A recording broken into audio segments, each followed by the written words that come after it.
Hey, good evening, everybody. It's Friday, March the 1st. I always consider it the first day of spring because it's my birth month, my birthday month, and that's when the trees start blooming and everything everything starts looking spring-like, except for like now when it's raining and chilly outside. But anyway, we'll call it the first of spring anyway. And pardon me while I juggle things here. I'm trying to keep it from feeding back while I get the show started. Got a little technical problem with the tube lately. Here we go. Okay, the chat box is open so everybody can come in there. It looks like I got a couple of people waiting, and that's good. So, Friday night, hopefully, we can chill out. I'll be with you until at least midnight. I'll get things adjusted here, and we'll talk about aeromodeling as we always do, and that includes any kind of modeling.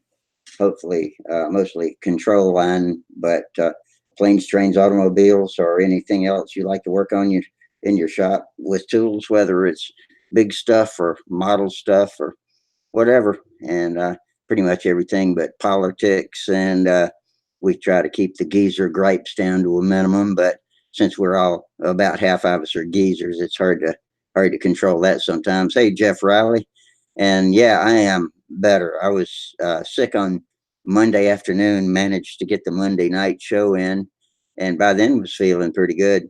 And after by the end of Tuesday, I was back to my old usual self. So yeah, I'm good. Thanks for asking. Thanks for hoping for me. And so you're our first visitor, Jeff. And let's see, we had Charles Bovalis on here the other night trying to figure out how to get into the live video hangouts. And I rewrote a text I had sent to Bob Hunt when he was trying to get it figured out, back in the fall, I think it was.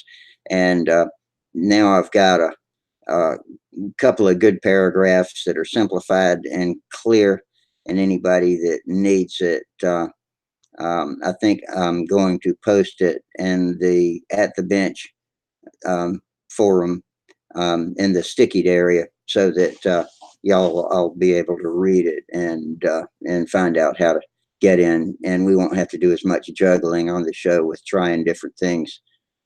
And Jeff Riley says, I've got my AME fired up again. Oh, good. So are you running it on a hard tank on the bench right now? Or have you got it on a bladder, or what's the story, Jeff, with that AME?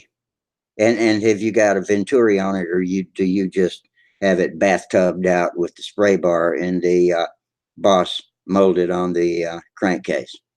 A lot of guys, the combat guys, take that whole Venturi out of there, and then there's a screw hole through the boss where the Venturi hold down screw was, and they just, if it has one, or either they bore it out and just put a spray bar right through that, and that's what they call the bathtub, and that just dumps gas right down its throat, and no muss, no fuss. All you got to do is um, get the thing running and needled, and it'll drink all the gas you can give it. But AMA is a badass. And Jeff, yeah, says, yeah, Venturi and a Uniflow tank. Okay. Well, once you get flying, if you have problems with it cutting off or starving in aerobatics, then you can work on getting a bladder set up. But if it runs that way, fine. AMAs are famous for needing pressure.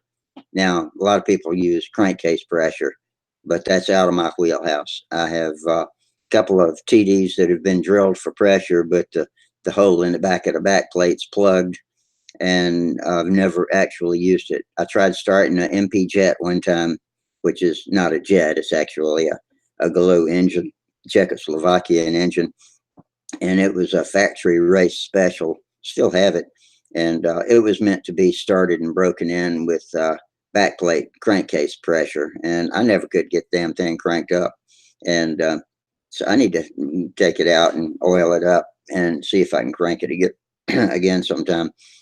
Especially now lately, it seems like the interest in half A is kind of coming back, at least to the people I talk to.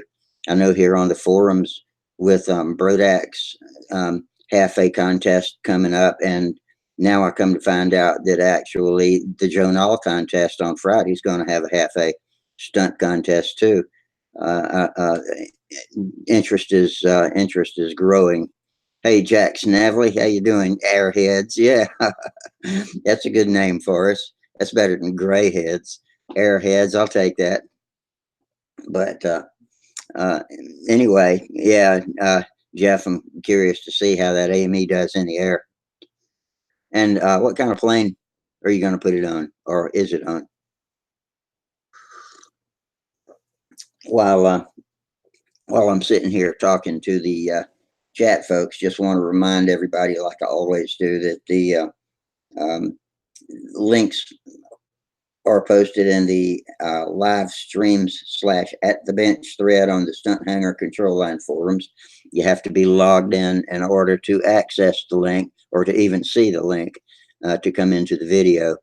And if you go to the forum main page, you see the open forum, and then you see um, several different, actually, a couple of different forums, and this one is under the header of live streams, and then the sub forum is called At the Bench. And if you are logged into Stunthangar, you can see it. If you're not logged in, you cannot.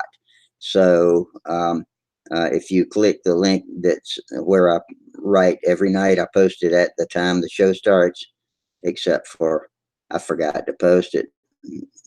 I forgot to click the go button. Hang on, let me make sure I do that. I knew I was making a mistake. So we're a few minutes late. Sorry. Okay. It is now posted in the At the Bench thread, or it will be in just a second anyway. I apologize. Got so excited the show had started, I forgot to post it on Stunthanger. Now everybody can get into the video. If I'd left it like that, nobody would have been able to come in here and see us. So reset all my stuff. Now I've thrown myself completely off topic. Gary Sinclair's in here and says he's on. Good evening, Rusty and friends. Okay, Jeff Riley says 2 ounces of fuel flew a long time. Yeah, the Norvells will fly a long time compared to the Coxes. If you've got a Cox 049 like a TD and you put an ounce of fuel in it, you can fly it for 3 or 4 minutes, a solid 3 or 4 minutes. And if you put the same amount of fuel in a Norvell, it'll fly nearly, I don't know, about twice as long, but significantly longer. It'll make you wish it's run out of gas by the time you're finished flying it if you got it going really fast. And everybody that was trying to get in here, I apologize. I forgot to post the at the bench thread as I was talking about it. I remembered it. I had written it up. It was just sitting there ready to be submitted on Stunthanger. But I was saying that yeah, you have to be logged into Stunthanger to see that thread.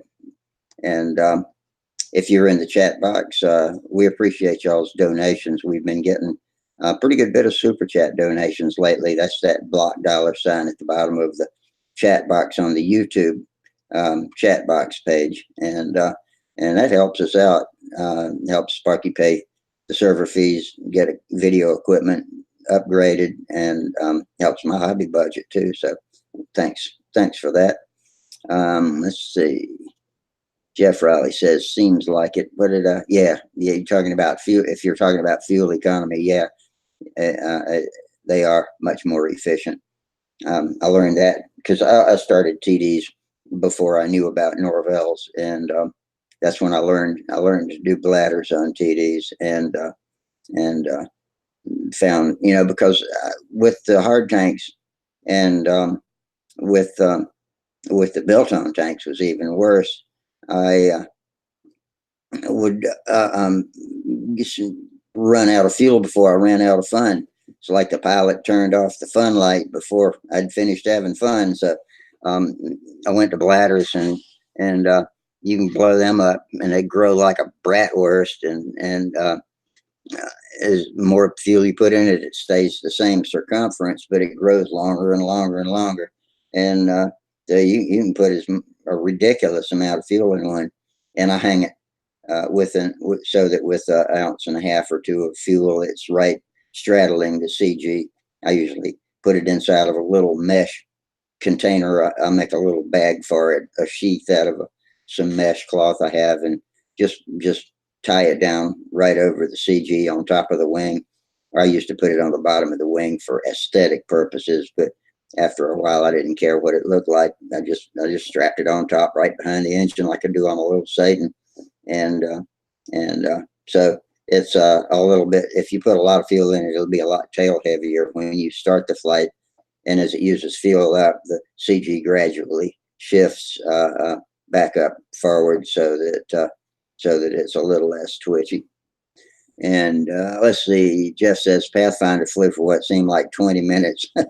Yeah, like I said, you put a bunch of fuel in there when you're not used to flying those engines, those Norvells, and if you're used to the Coxes on fuel mileage, they'll make you wish they'll make you wish it had run out of gas pretty soon. But anyway, I'm sure glad it's Friday night. When I do the Monday night show and I'm typing the titles up and writing Monday again in the title for the forum and for the Hangout, I'm always thinking, oh God, it's going to be a long time till Friday, and then it seems like Friday comes in no time. So glad y'all are with us, and I hope everybody had a decent week and is chilling out pretty good. I got out to the shop yesterday. How about that? I've been talking about it for so long, but my ability to get out there and the weather have not coincided because I can't do it. I can't go out there on a concrete floor for any length of time when it's cold. It just sucks the life out of my legs. But it was pretty nice and warm on yesterday. And I went out there and putted around. I swept out the guys that cut our yard, blow dead grass and shit up under the door, and it makes a mess. I have to sweep out. And I wish I could get them to turn around and drive the other way past that door when they cut right up next to it, because I think it only blows it out of one side. If I can ever catch him, I'll ask him to do that. But hey, it gave me something to do, and if I can get out there this weekend, I'll get the shop vac out and really straighten it up. See how many black widow spiders and webs I can suck up. Boy, I tell you what, if anybody needs some pet black widows, I probably ought to put them up for sale, because we got them out there. I guess I should be more afraid of them than I am. They don't bother me too much. I just make sure and look underneath anything I wrap my fingers around to pick up, and I spray regularly. And once I'm active out there, then they seem to go away. I don't know where they go, but they vacate. And let's see, Jeff says had a great week. Got some paint work done on the Lark. Oh, nice, a Lark. Okay. Um, I am going to have to look it up because I've heard of a Lark. I know I've seen one, but I can't remember what it looks like right offhand. Is that a control line plane, or is that a RC plane? I cannot remember, or it could be both. And we've got a club in town called the Larks too. But now that I have finally gotten around to posting the link on Stunthangar, which I'm going to go back and check on, I hope that somebody will pop in and visit me on my videos. Stunthangar, yeah, it's posted. So hopefully we've got some people in there clicking on that soon.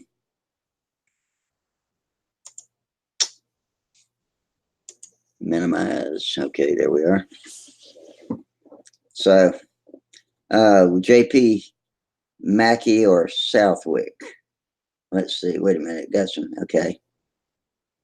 Oh, Charles. Hi, Rusty. I'll join you after I remove my feedback. Oh, Charles, that's gross. I can't even unthink that. Thank you for the information, though. Jeff Riley says it's an RSM kit. Oh, okay. and RSM kit, Jim Mackey.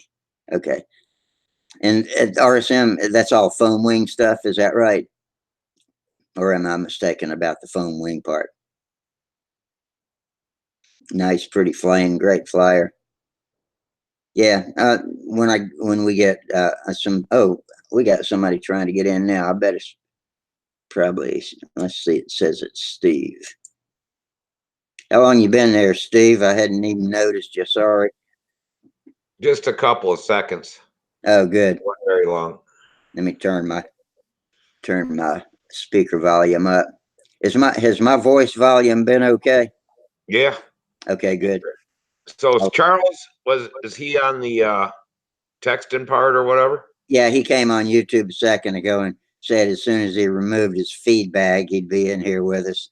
And I'm like, gross. I pictured a horse when he Yeah, said that. I had a problem getting on because I couldn't get into Google Chrome. It kept going to Bing. Ah, I hate that. Yeah, I got some updates from Norton the other day and accidentally set that Norton Safe search as my default browser without meaning to, and had to change the default search engine back. But well, I forgot to post the daggum thread on Stunthangar for about 6 or 8 minutes. I was sitting here yakking to the YouTube people and started doing like I do in every introduction and telling how to use the links over at Stunthangar and realized, oh crap, I didn't even push the submit button. I had written the post, I just hadn't pushed submit. So I hope nobody came and went away because of it.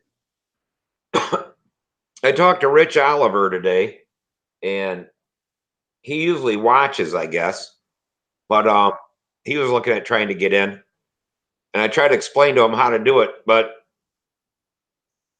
in Stunthanger, if you do the search for at the bench, there's a place in there where you said the last word on at the bench, how to get, and if I get to there and click on that, it'll take me to the rest of it. But I was wondering if there's a way right on Stunthanger that you could click on that part of it in Chrome so that it's easy to get on then. Maybe we put it in a sub forum that is private, so you have to be logged into Stunthanger to see it. I don't know if that makes it any more difficult to do or not. Um, but I wrote up a couple of paragraphs for Charles Bovelis, who's been on here with us lately and wanted me to help him out. And I wrote up a tutorial to send him in a PM, and I kept it. And I think I'm going to sticky that somewhere where we can at least get instructions. And it's actually got the link in it to at the bench too. So maybe I'll ask Sparky if he can. If I make a thread, will he sticky it somewhere where we can see it and make it easier instead of trying to explain to people, because it's impossible to explain. It's simple, but to try to tell somebody how to do it is confusing. Yeah, I told Rich Oliver once, I was in, and then when you guys changed the safety deals or whatever, I couldn't get in anymore for about a month till there's that one thing you wrote says something about the last word on how to get into it, and it's if you search at the bench, it'll come up. But otherwise, Gosh. if you go at the bench, it always brings up the video Sparky's done. It doesn't get to this Yeah, part. uh, and I wrote a lot of stuff before I actually knew what the hell I was doing.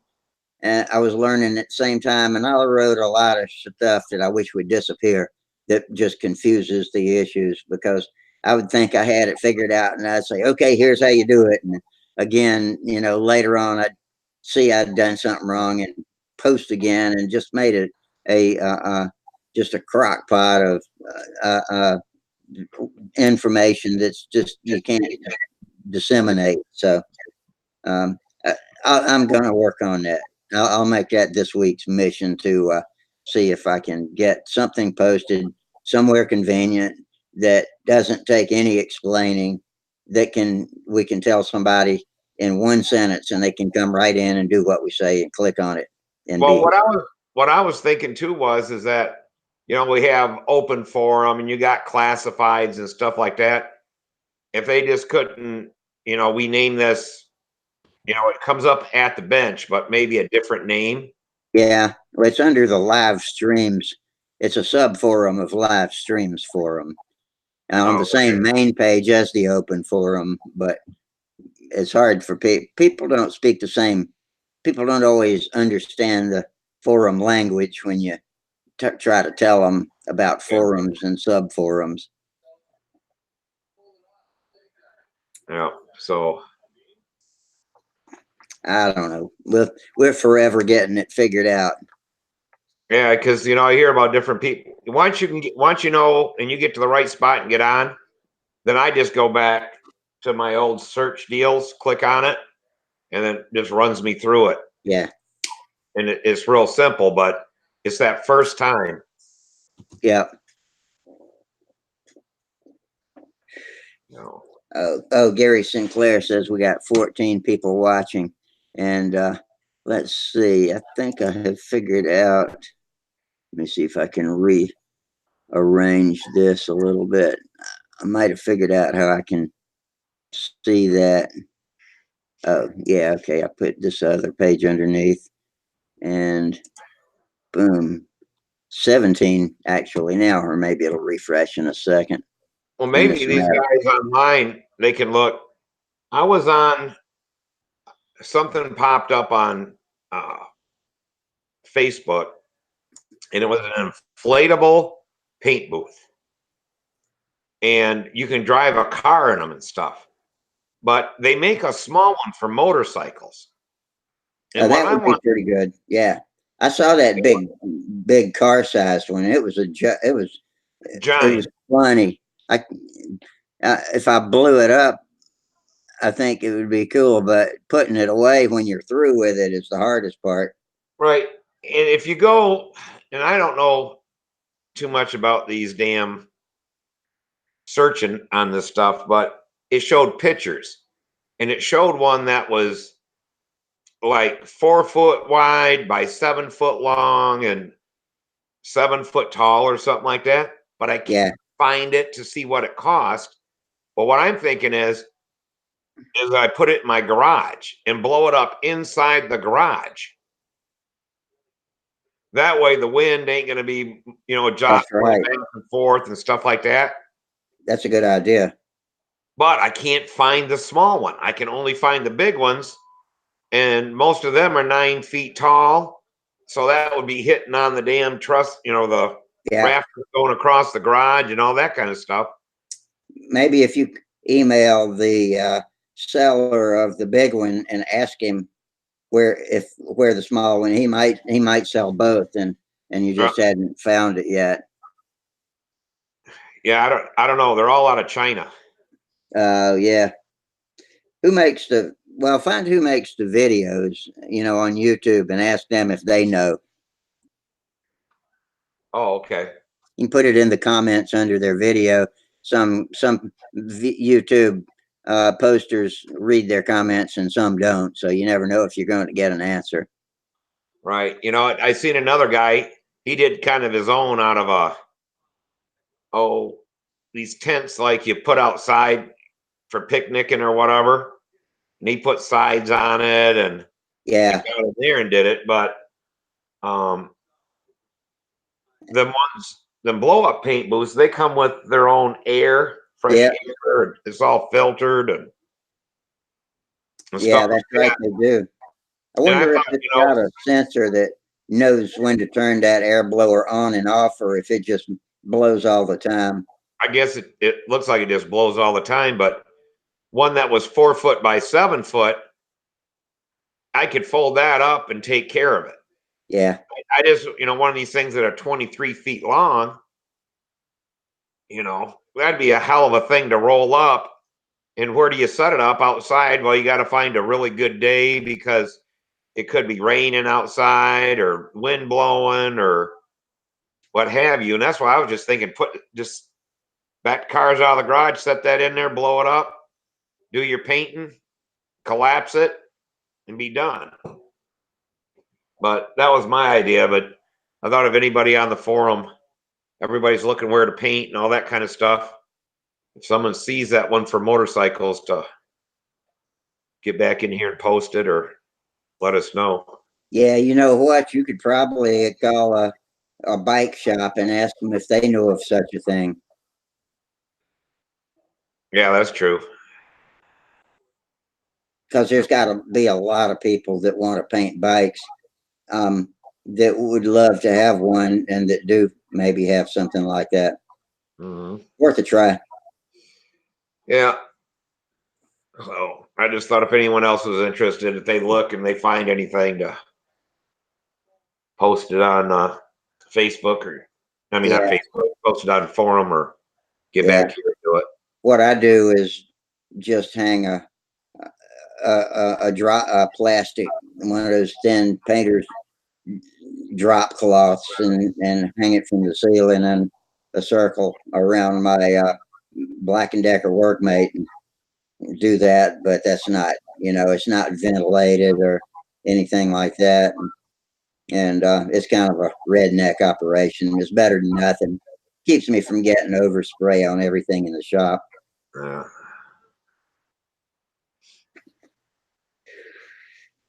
But still, whenever I'm using dope on a plane, I still have to open the doors and step outside until the fumes calm down, because you can't breathe that stuff. Well, the thing is here, I'm ready to do some painting, but I can't paint for another 2 months. Because of the temperature. Yeah. But if I could set something like that up in my garage or whatever, then I probably could. Yeah, and you could even increase the temperature with space heaters inside of it. Right. With electric space heaters, it wouldn't be the safest thing the fire department ever wanted you to do, but I think it would be okay if you just use common sense. Yeah, it's at the point where even if I heat up the garage and bring in fresh air, it cools the garage off so fast that I tried it last year, and I got the garage up to about 70. But as soon as I started pulling air in, it was down to 30 degrees within 2 or 3 minutes.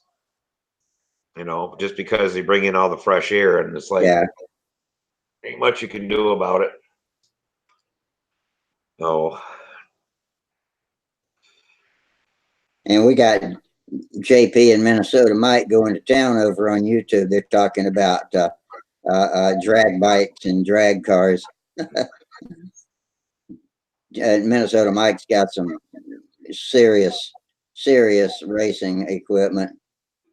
I think he sold his car, but he's got a drag bike or two, KZ 1000, I believe.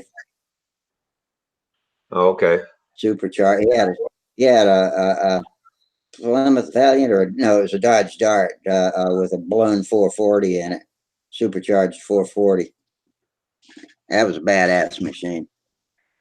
And when I was a kid, oh, last name was Dawson. Shoot, I can't think. He owned all kinds of records for drag racing. Um, his dad was in it. Harold, I can't think of his name, but he was drag racing from the time he was like 12, 13 years old on motorcycles. And he did really well. He had owned all kinds of speed. They're all probably broken now, but when I was a kid, he held a lot of stuff. Yeah, I was just a shade tree mechanic.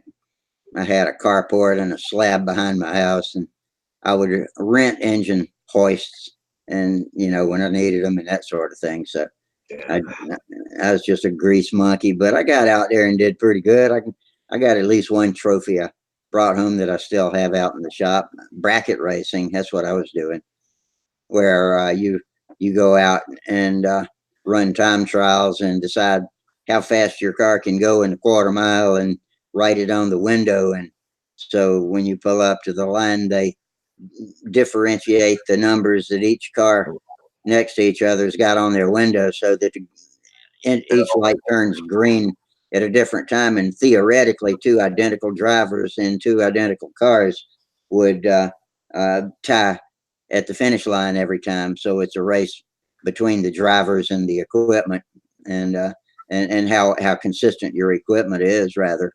And so that's the kind of racing I did. I didn't have enough money to just go ball to a wall and see if I, could be the fastest one at the drag strip that night in that class. Well, I had a friend that I worked with when I was like 18 years old and going to college. He had I think it was a 73 or 74 Maverick with a Yeah, straight. those are great cars. It was a straight six with an automatic, and he put a little cowl down at the bottom of it. Was the only thing done to it, and he bracket raced it, and he said it was the slowest car every Doesn't time. matter.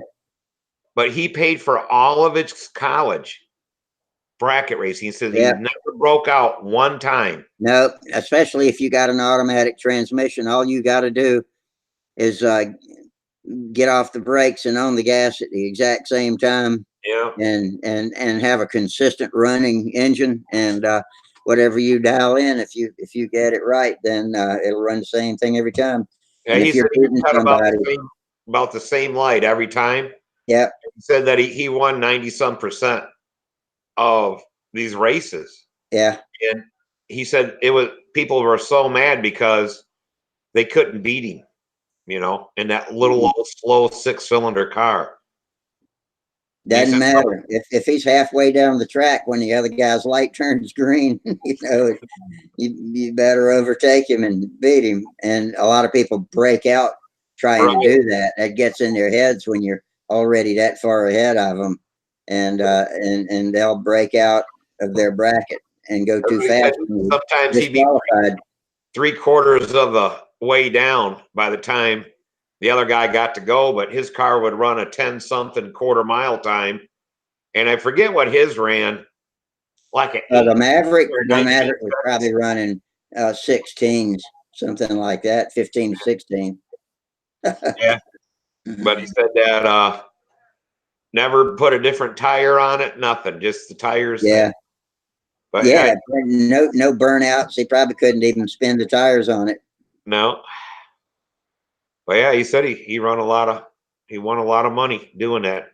Paid for all of his college. Yeah, I never won any money. I just wanted trophies. But we had some good bracket racers around the drag strip that I went to. Better than me. But it was big fun.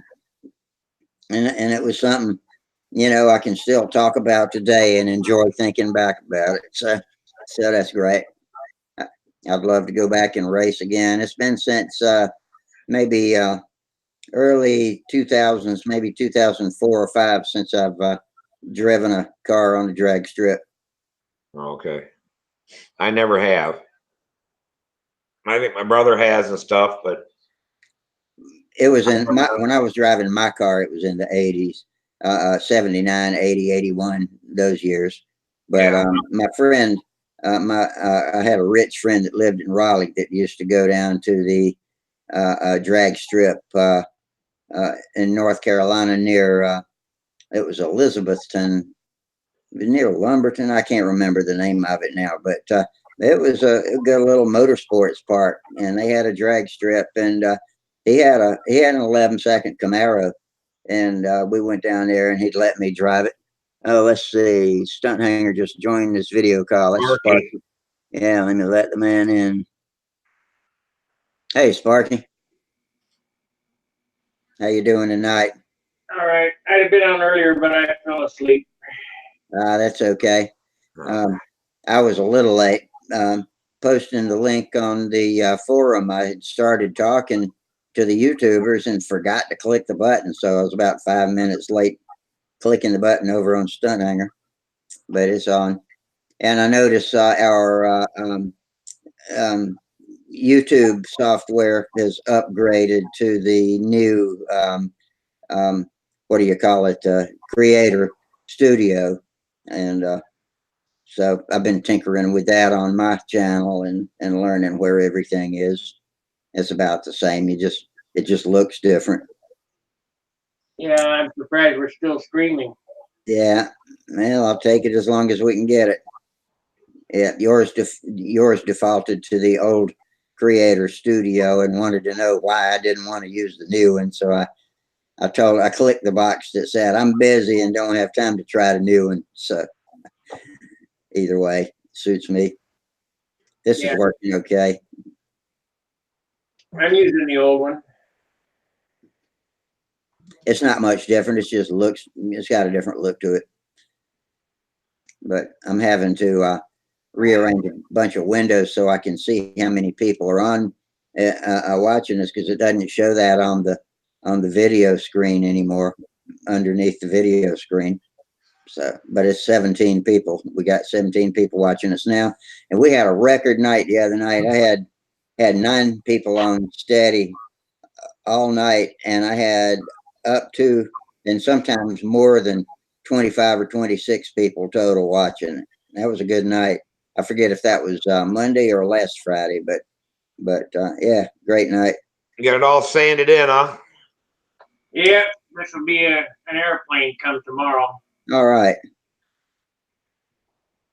Got your carbon veil on the rudder. You sort of got a cutout for the stab. Yeah,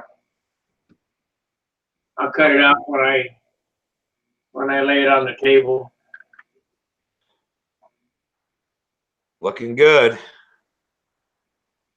It'll be painted by the end of the month, probably. Sparky, we had a guy that When will you put the motor in and fit the cowl for the motor and? It's in there now. Huh? Motor's in there now. Oh, it's not even, well, you got to put a hole in there so you can put a glow driver on it. I didn't see a hole. Somebody just came on, Rusty. Yeah, see, okay.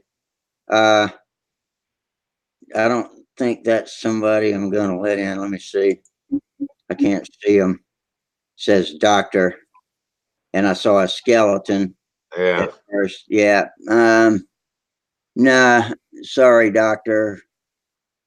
Type something to us over on the YouTube chat box and let us know who you are. But it looks like a skeleton or something down in your lower right corner. So I think we need to identify you before I let you in.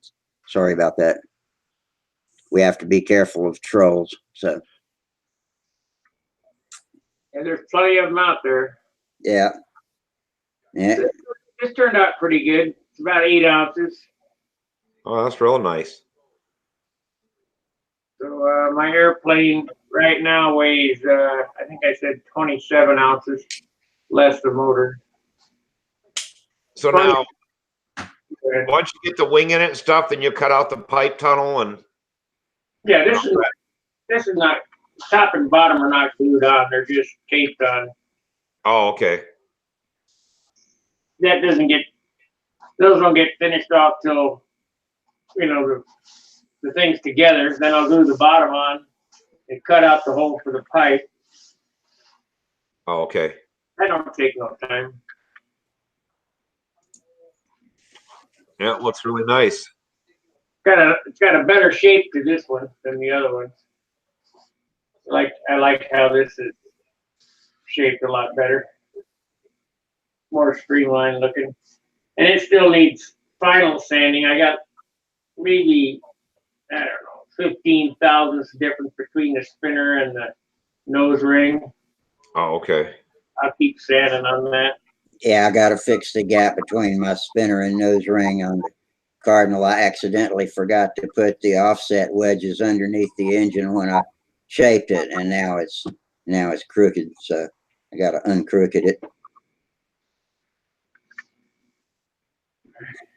Sparky, we had a guy on that wanted to get in. He's a Stunthangar member, and I wrote up a good couple of paragraphs detailing how to get into the forum. It's nice and simple, and I thought maybe if I post that in the at the bench thread, we could. If I post that, if you'll sticky that, then I can send people to that rather than trying to explain and confusing them every time somebody wants to get in. And Yeah, tell, go ahead and post that there and in open forum, because somebody that's not a member can't see that thread, can't see right. it. Oh, So- yeah, that's true. Yeah. Okay. Yeah. I told him I talked to Rich Oliver today, and he watches, but he tried to get on and try to figure it out. And Yeah. I'm like, it's simple once you do it. It's just the first time is hard. I just ejected somebody called a doctor, and I could have ejected a good guy for all I know, but you know, got to know who it is. But anyway, I didn't mean to get off topic. Well, But I'm happy to get back out to the shop. oh, hey, give somebody else a break. When I do the registrations on Stunthangar, if you don't have your first and last name, real first and last name, and your email address is Joe Schmuck at advertisingagency.com or Joe Blow, I'm not going to approve you. So you better have a real email address that's good, because you're going to have to you get an email with a link back to get approved. So, you kicking out somebody you don't know who it is, that's just the way it goes. Because I don't want them on Stunthangar. Yeah, I'll make sure that's clear, and when I make that post up to put in. Hopefully we'll be able to keep doing this for a while. So, but we've been getting record crowds. I got a real neat thing today. I bought a set of extensions from Snap-on, and these are Bluetooth speakers, and they sound good. I know this is not modeling, but that's all right. Shop equipment. Yeah, I got these free, and they sound great. Well, free if you consider the $200 I spent for the extensions.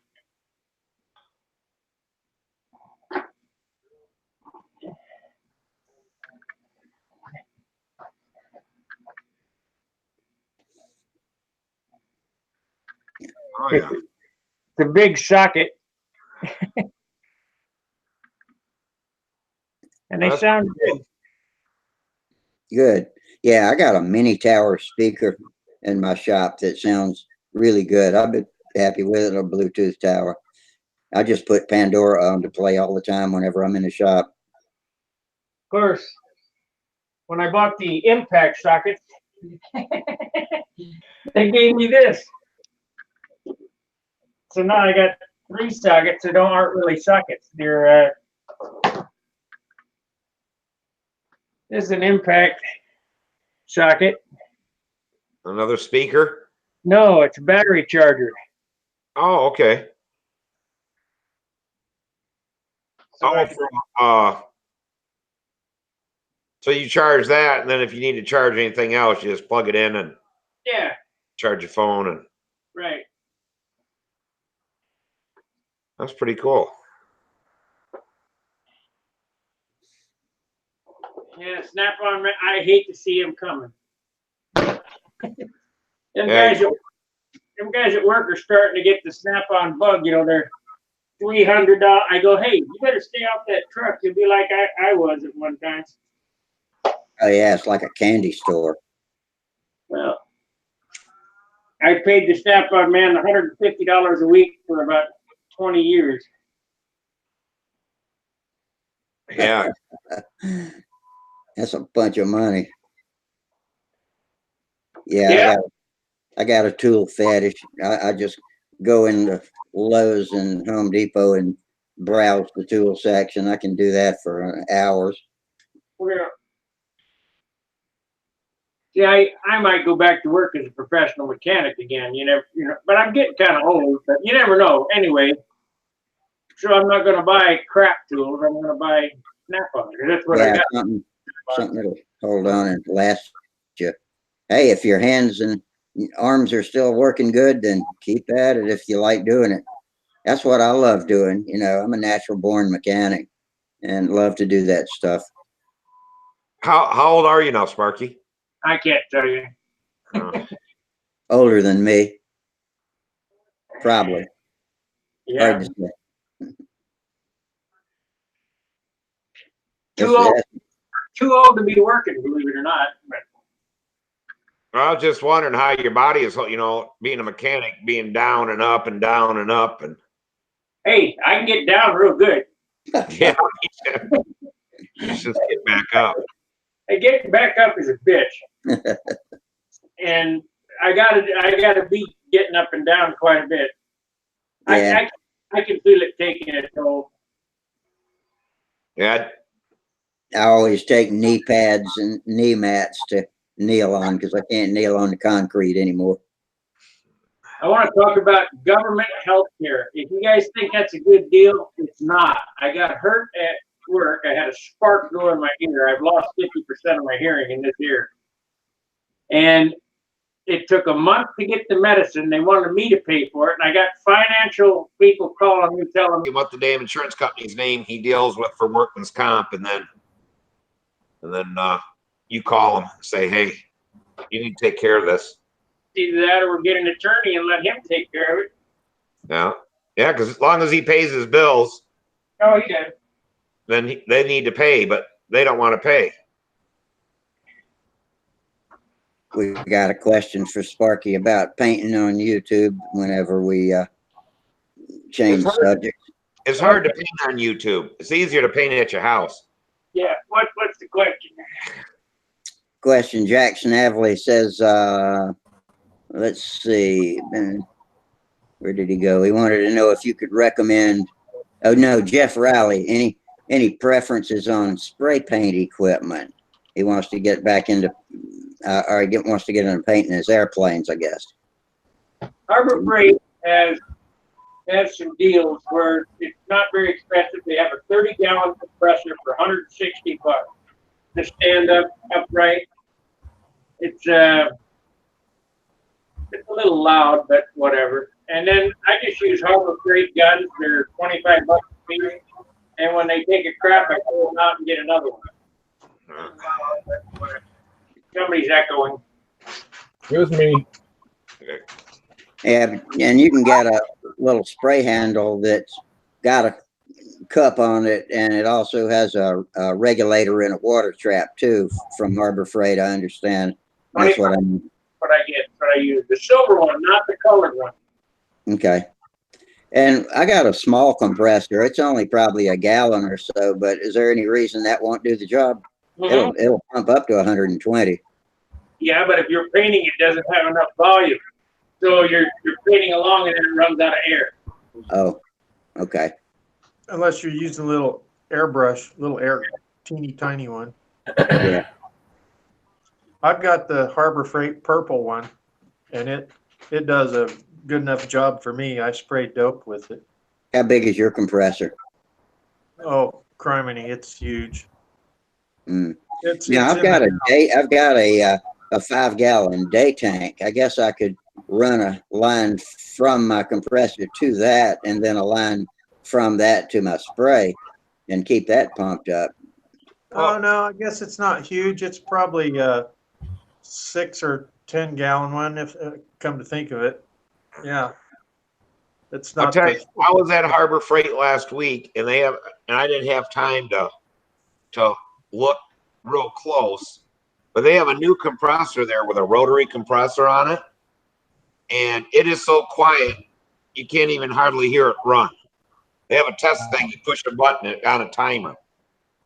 It's neater in hell, and usually a rotary is more high volume and less pressure. Mm-hmm.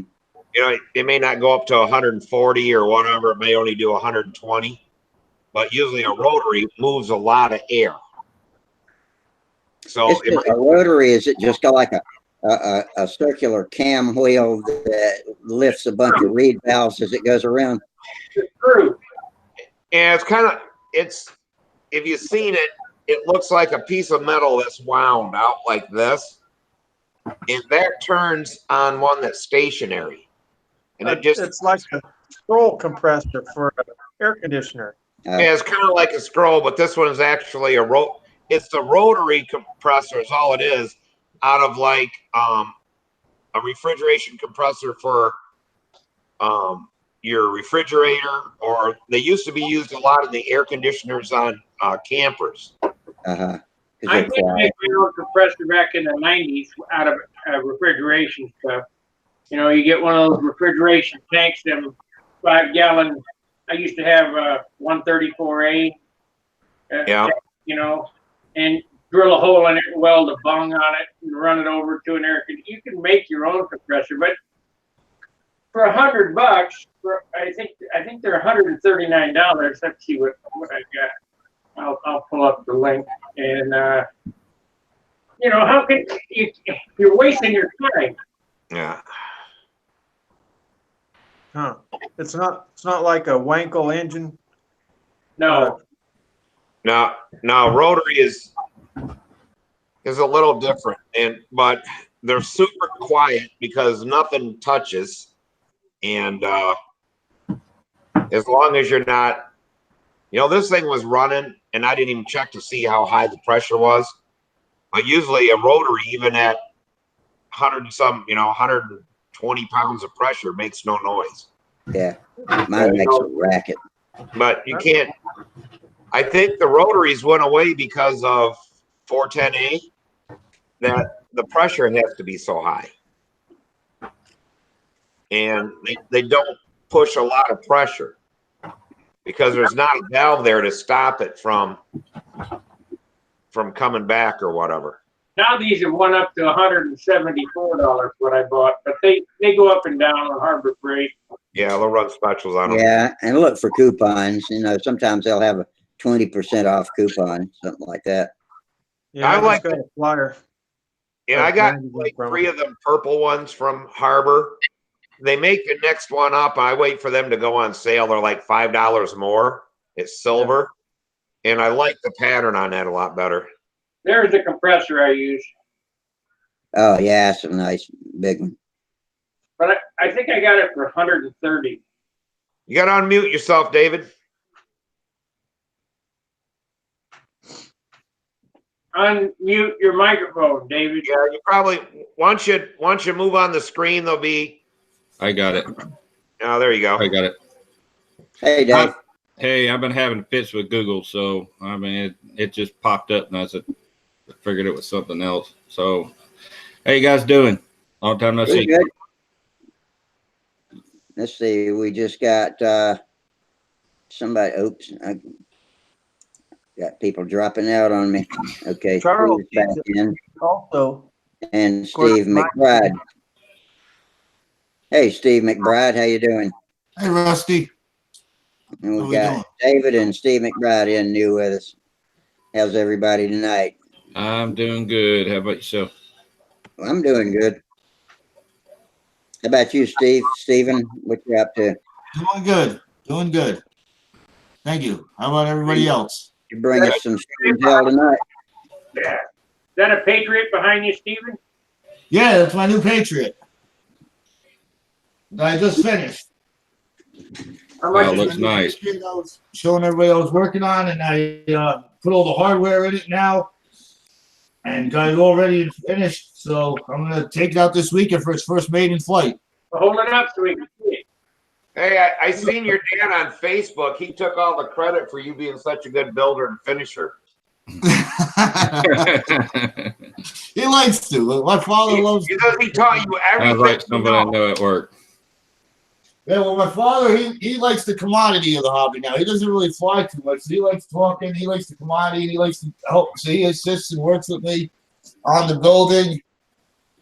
And Well, I'm just glad he taught you so well, though. Like he says. What's that? He says he taught you everything you know. So. Absolutely, he has. Absolutely, my father's taught me. Everything I know, my father's taught me. Oh, you got to thank him. That's what fathers are for. Yeah. let's see a side view of that one, Chuck. Since I started in this hobby, my father taught me everything from starting in this hobby and everything with building. And now when we get into these, I get into it and I find new tips and tricks and hints. and tell him, hey, I want to try this, I want to do that. So he helped me with how to figure it out and build it, and how to make different framing and different ideas that I come up with. Well, after you get it cleared and it sets for how long to cap off, I hand it to him and say, when I get home from work, have this buffed out so I can see how it's done. Actually, my father will not buff it out. My father would never touch it and rub it out. No. That's one thing he helped me as far as the process with it. He was my assistant when I had issues, when I got into complications, and worked me through certain areas. But I built the whole entire airplane, and what was nice about it was when I got done with that, and then I told him I had to order certain decals and stuff like that. Like I ordered the Patriot is all vinyl lettering and stuff, so he went and ordered that all for me and got that. But then I got done with it. I said I got to rub it out, and I rubbed the whole airplane out, starting from 1,200 all the way out to 5,000. How much does it weigh? It weighs 64 ounces. Wow. Okay. Hey, David, you got something for show and tell? Is your Stuka handy? Yeah, I got my Stuka here. That's sitting right. You're saying, wow, Sparky. You mean wow by? That's heavy. Think so? Yeah. Hang on, David. We'll get to you. That's all right. No, Yeah. no worries. I did everything I could to lighten this up. To keep it at, my goal was at 60 ounces. I did everything I could possibly do to lighten this up. If you chop his finger off, it might be about a pound lighter. Yeah, how you like that pilot? How you like that pilot? I like that pilot. I got one. I like it. I like it too. Yeah, the cockpit detail. Hey, Dave, you know how to click on very somebody's cool. thumbnail and make the picture big, don't you? I think so. Let's see. Wow, I like that. That way you can see what they're showing you. Wow, very good, Steve. Oh, okay, yeah. The first time I actually ever Yeah, did cockpit. It's the first time I ever went and did cockpit detail. I've always just painted the canopies and just covered them up. This is the first time I actually went out and did that looks cockpit. really nice. Very I good. got one for you. Isn't nitrogen bottled brown and oxygen green? I know Yes. the oxygen's Yes. green. Whoops. Oxygen is always green. Yep. I hate to say it, he's right. I'm sorry. This is a suicide mission. Yeah. Yeah. Well, he's going on a deep sea diving mission. He needs to get the bends That looks figured good, out. Steve. Yeah, that is really, really nice, man. Yeah, Yeah, I I like would get one with that caliber of finish. That's great. Now, what's the Yeah, I bottom? like the black Finish on X on the- The finish on this is beautiful though. You touch this and you go from one color to the other. There's no seam at all. I rubbed this very good. completely out. There's no seam at all. Very good. It looks What's the very bottom good. look Looks like? nice. The bottom. All right. I always like to put an American flag on my airplanes, and usually make purchase a decal or a sticker or something so I can get a left and a right. And last night I was at the Radio Control Club's meeting. Ooh, Nice. yeah. And there was an airplane. It was a model of a Connie that he'd scratch built. I mean, totally scratch built. Drew the plans, Oh, very nice, Steve. everything. It was. Mhm. Now, let me explain a couple details that I was mentioning about, the father and son stuff to that nature. One thing I didn't like when I was building this and the way the kit was set up was the way the landing gear was set up in this airplane. And the way they wanted it, they wanted you to just have the landing gear mounts that are in the wing and then you tissued around it. The problem I had with that is if you ever bent the gear and ever had to adjust the gear, you're not going to get at it, or if you did try to bend it, you could break the wing and bust the wing apart. So what I wanted to do was have it that I can remove it. So I'm going to show you up close so you see the main gear. But I wanted to make it so I could remove it. So my father helped me with figuring out how to make a removable latchable door here. Very so nice. I can get the gear, so I can take this removable latchable door out, and then I can get at the gear and always bend the gear or adjust it if I needed to. Or completely replace it, one or the other. So yeah, that'd be nice. If the way they have it in the kit, it was made, it's standard in there, and that's all you get. And you tissue it around, and I said you can tear the whole wing apart. What's the wingspan on that?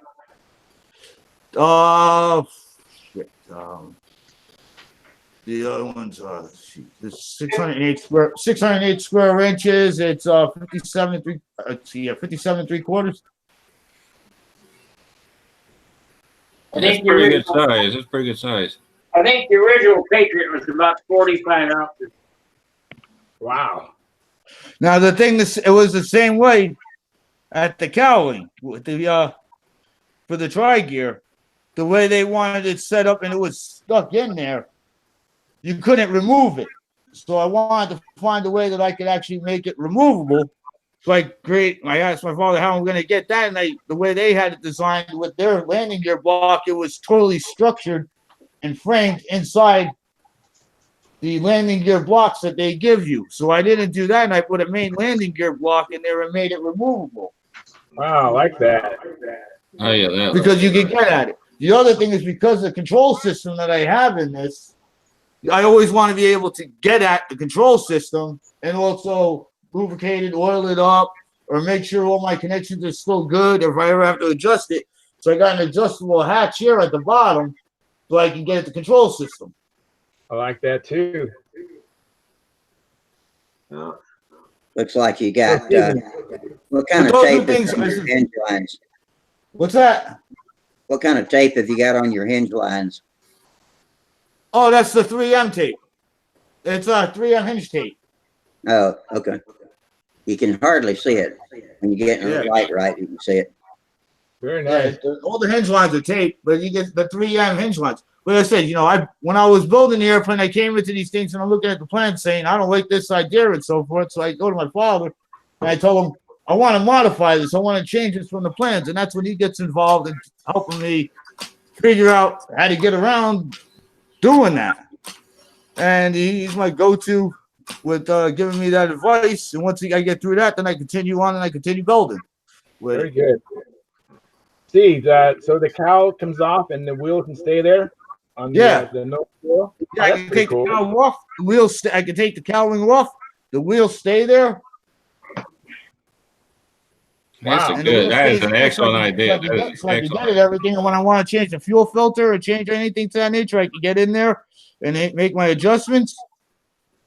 So is that base for the nose wheel? Is that over the on top of the fuel tank?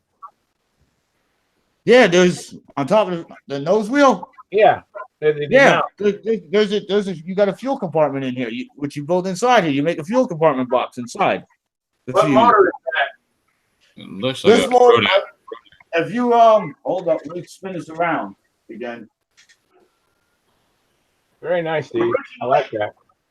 Originally, what I wanted to put in, was a Tiger 51 square head, but I remember talking with you about that. You told me that was a heavy motor and not to deal with that. So I got in touch with Tom Dixon, and now I have a Stalker 46 in it. Oh, okay. Nice. That's an 8.5 ounce motor. Wow. Very nice. Is that a ball bearing motor? Yes. Is the balance good? What's that? Does it balance good? How did it balance out? I got it right at zero. Right at the CG, right at zero level. Very nice. Looks good. Right on the CG, right at zero. And everything is, I have 1 degree offset in the motor and 1.5 degrees on the rudder. Very nice. Yeah, I was going to show Sparky. where basically I use DC 540, and then for the last, and I still got to do some samples, but this is that Rodak white primer. And then 80/20 takes a little longer to dry. I let it dry overnight, but it come out really nice. If you're, because I want to paint the wings yellow, so I want to go over some white, and I didn't want to actually use white paint because of the weight, but it works. That stuff from Rodak, if you really thin it, it comes out pretty nice, and it dries fairly fast. Oh, I gotta. I stayed away from Rodak. Dummy, it comes up to sandpaper. What's that? Rodak paint, Rodak primer gums up the sandpaper. Dummy. Yeah. I stayed away totally from Rodak with it. When I put this down, I used it's all doctor paper that's on this. And then, what's that? Dr. Paper doesn't work. Just ask anybody on the forum. Okay. Sure. It depends on the doctor paper. No, I use the doctor paper on this, and I have it all down with. First, I used the nitrate, and it's the first time I used nitrate, and I actually liked it. It was a lot easier to apply, and it was a lot easier to work with, and it took a lot less to fill in. Very nice. It took a lot less paint when I put the nitrate down to fill in the weave and work with. So the nitrate worked a lot better to that point. And then I've always been a fan, and I always liked Rodak paints, but I gained too much weight with using them. So I used all Randolph on this. There you go. It's the same paint, only twice the pigment and half the cost. Yep. Everything that's on this is all Randolph. I stayed away because every time I put that's why I was so scared of painting. I kept gaining too much weight with it. I put the Randolph on this, and it covers so quick, so simple, so easy. Flows nice, and I use so much less, and I use such less paint. What you got to do is one of these days go to the Brodak contest and go in their warehouse and watch them fill out from 55-gallon drums of Randolph dope, and they stick it in Brodak cans. I watched them do it. Now this is the first time instead of using a Randolph clear or even using the Brodak clear or anything over the top of that, I sprayed the whole plane then with automotive clear. Oh, okay. That's where you picked up all your weight. Yeah, it's heavier than hell. Nobody believes me on that, but I weighed Samantha's plane that she That's took. where I picked up a little weight. I noticed it takes a little more to make that flow, to make the automotive clear flow, and that's where I picked up a little. I picked up about 3 ounces doing that. 3 ounces. I picked up about 2.5, 3 ounces when I did that, as opposed to if I used regular clear and thinned it out, because there's no thinning out to the automotive. I weighed Samantha's airplane before and after, and we picked up about 12 ounces. I picked up from where I should have been. I gained about 3 ounces more using automotive on it than I wanted to. I was thinking it was going to be about 2 ounces with clear, and I ended up with about 3.5, 4. So it was almost about 3 ounces. I got more than I wanted on that with the clear. The only thing I did like about it was easier to work with after the finish, after the clear was on, when you wanted to rub it out and sand it out. You didn't burn through it. So there wasn't much work with having to touch it up on any areas and rubbing through, which I had on my other airplane. I would sand it and I was buffing it out and rubbing it out. I would burn through and constantly have to touch up. I didn't have to really touch up too much on this because you didn't burn out the colors and burn through it. Yeah, because it's so thick.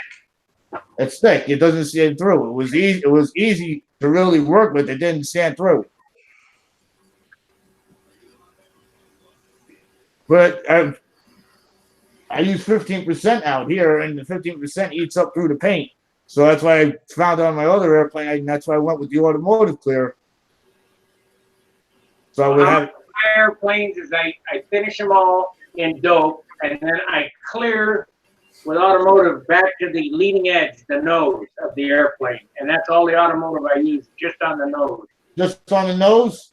Yeah, burning melting the paint off of it. Right. It melts the paint off the nose. That's what I had on my Thunder Gazer. I melted the paint right off the nose, and I had to fix that, sand it down, repaint it, fix it, and then spray it with automotive. So I figured if that's going to happen to that point, spray the whole plane with automotive, and I tried it that way. The only thing was when I did that, I found out it's thick. It needs a lot to make it flow. I just do the nose.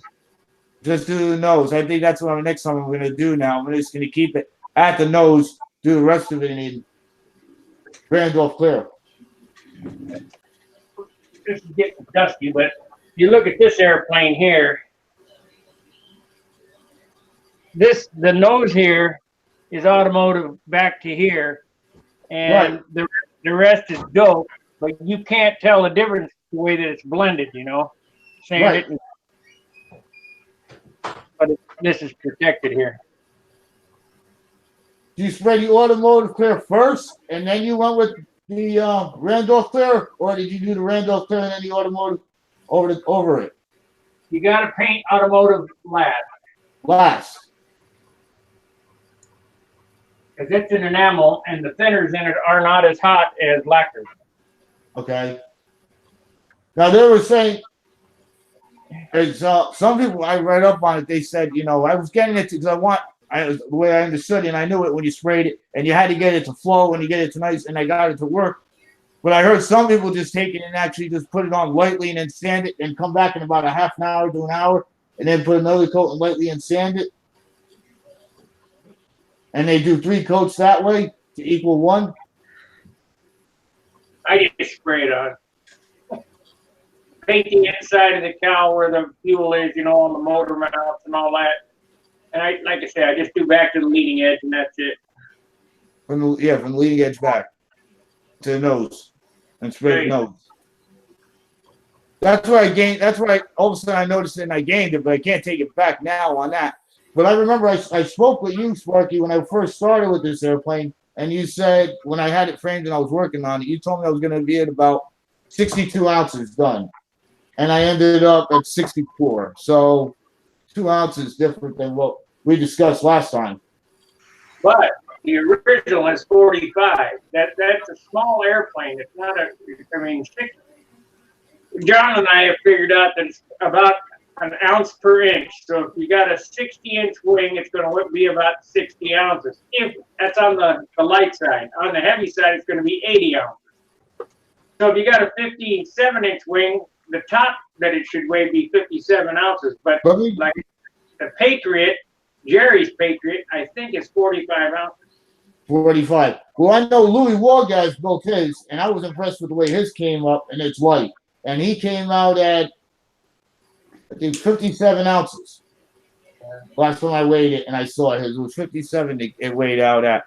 And that was nice. And that's why I was trying to push it that way. I was really focusing, saying I got to hit the 60 mark. And I was there up until I put the automotive to the whole airplane, and I gained a couple ounces there. What's that? That you said that Wolgas's airplane was 57 ounces? 57. Yeah, the wingspan's 57 inches at 1 ounce per inch. That's just about normal. Yeah. Let me see. I got the thing downstairs on it again. I'll be right back. Hey, Charles? Yeah. I talked to Rich Oliver today. All right. He said, drop,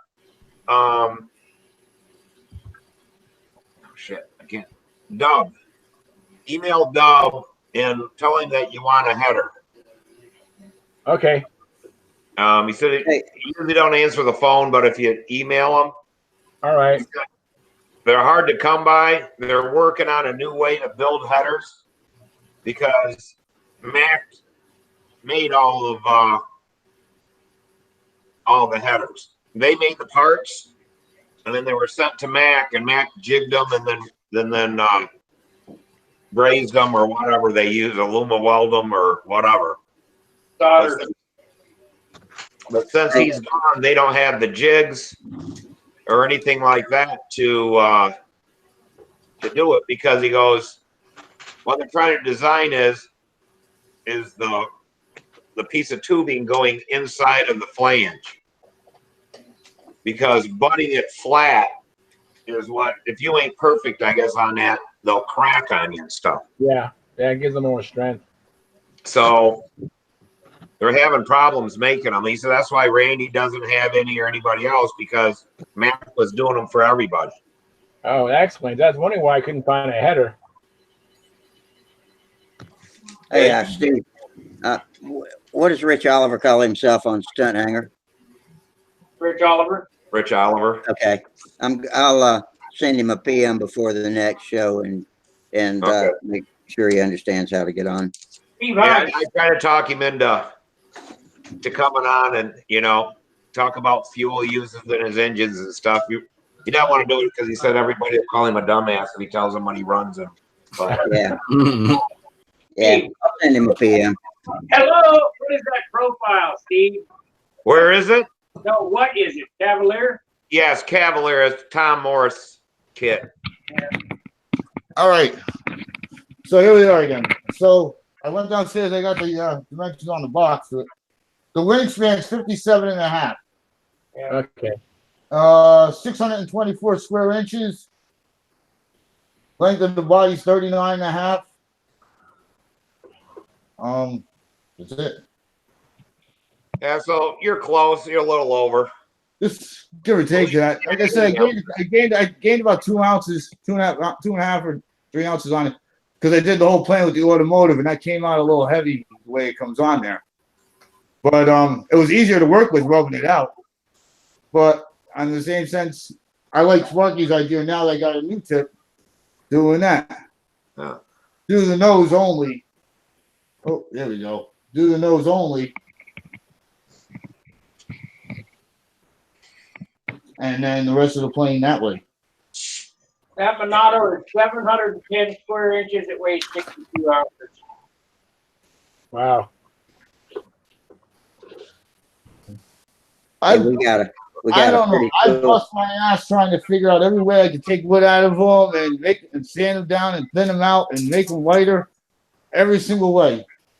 Wood selection. That happens every time. You I'm count getting better better. than mine, Steve. I like the hole around your mouth. It looks pretty neat. Yeah. Very much. That's very nice. Did a good job. What are we going to add? Got the you see the pilot's name there? Oh, Lieutenant Maverick. Yeah. Is that from Top Gun? From Top Gun. Yeah. Yeah, because I don't want the judges thinking I'm doing 6 laps inverted, telling them to watch the birdie. So giving the appearance judge the finger. So making it a little bit more respectable that way. Well, I know this one pilot. I won't name his name, but he actually, when he signals the judge, he uses his middle finger to signal the judge. I was That's a looking good for a idea to pilot. start your official flight of fingering the judge. That's what he does. Riley or Billy? I was looking for a pilot and looking outside. I came across this guy here, and I says, he's going in the airplane. All right. He's definitely going in. What were you going to ask, Rusty? oh, I thought Steve was through. I was going to say David's got a cool half A plane for show and tell whenever we get through with the Patriot. Jump in there quick, David. Come on, dude. Bring it. All right. Well, it'll be quick. Anyway, this is actually a vintage hot Stuka, JU-87. Oh, wow. Yeah, mint condition. This is the earlier 1974 model. And the version of it's got the rubber wheels, the 190-1 product engine in it. It's got the little postage stamp back plate engine in it. It's not seen a drop of fuel yet. So That's worth big bucks. You got the box. say what? Yeah, you just took it out of the box, didn't you? Yeah.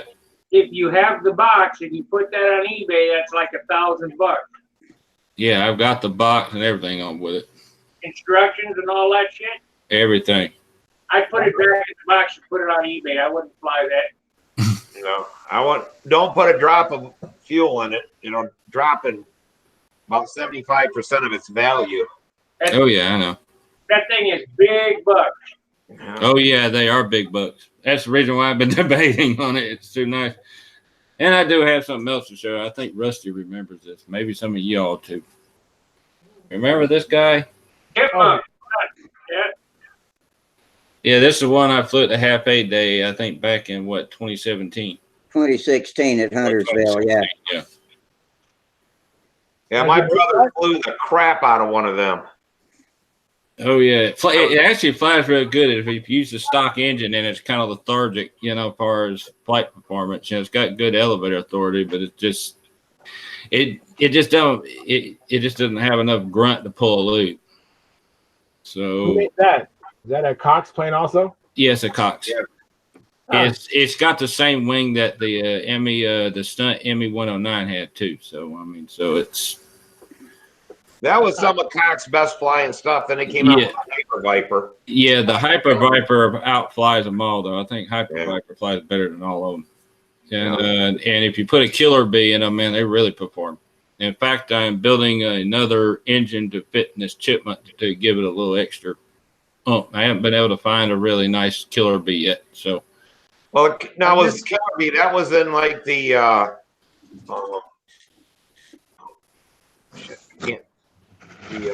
P-40 Warhawk, right?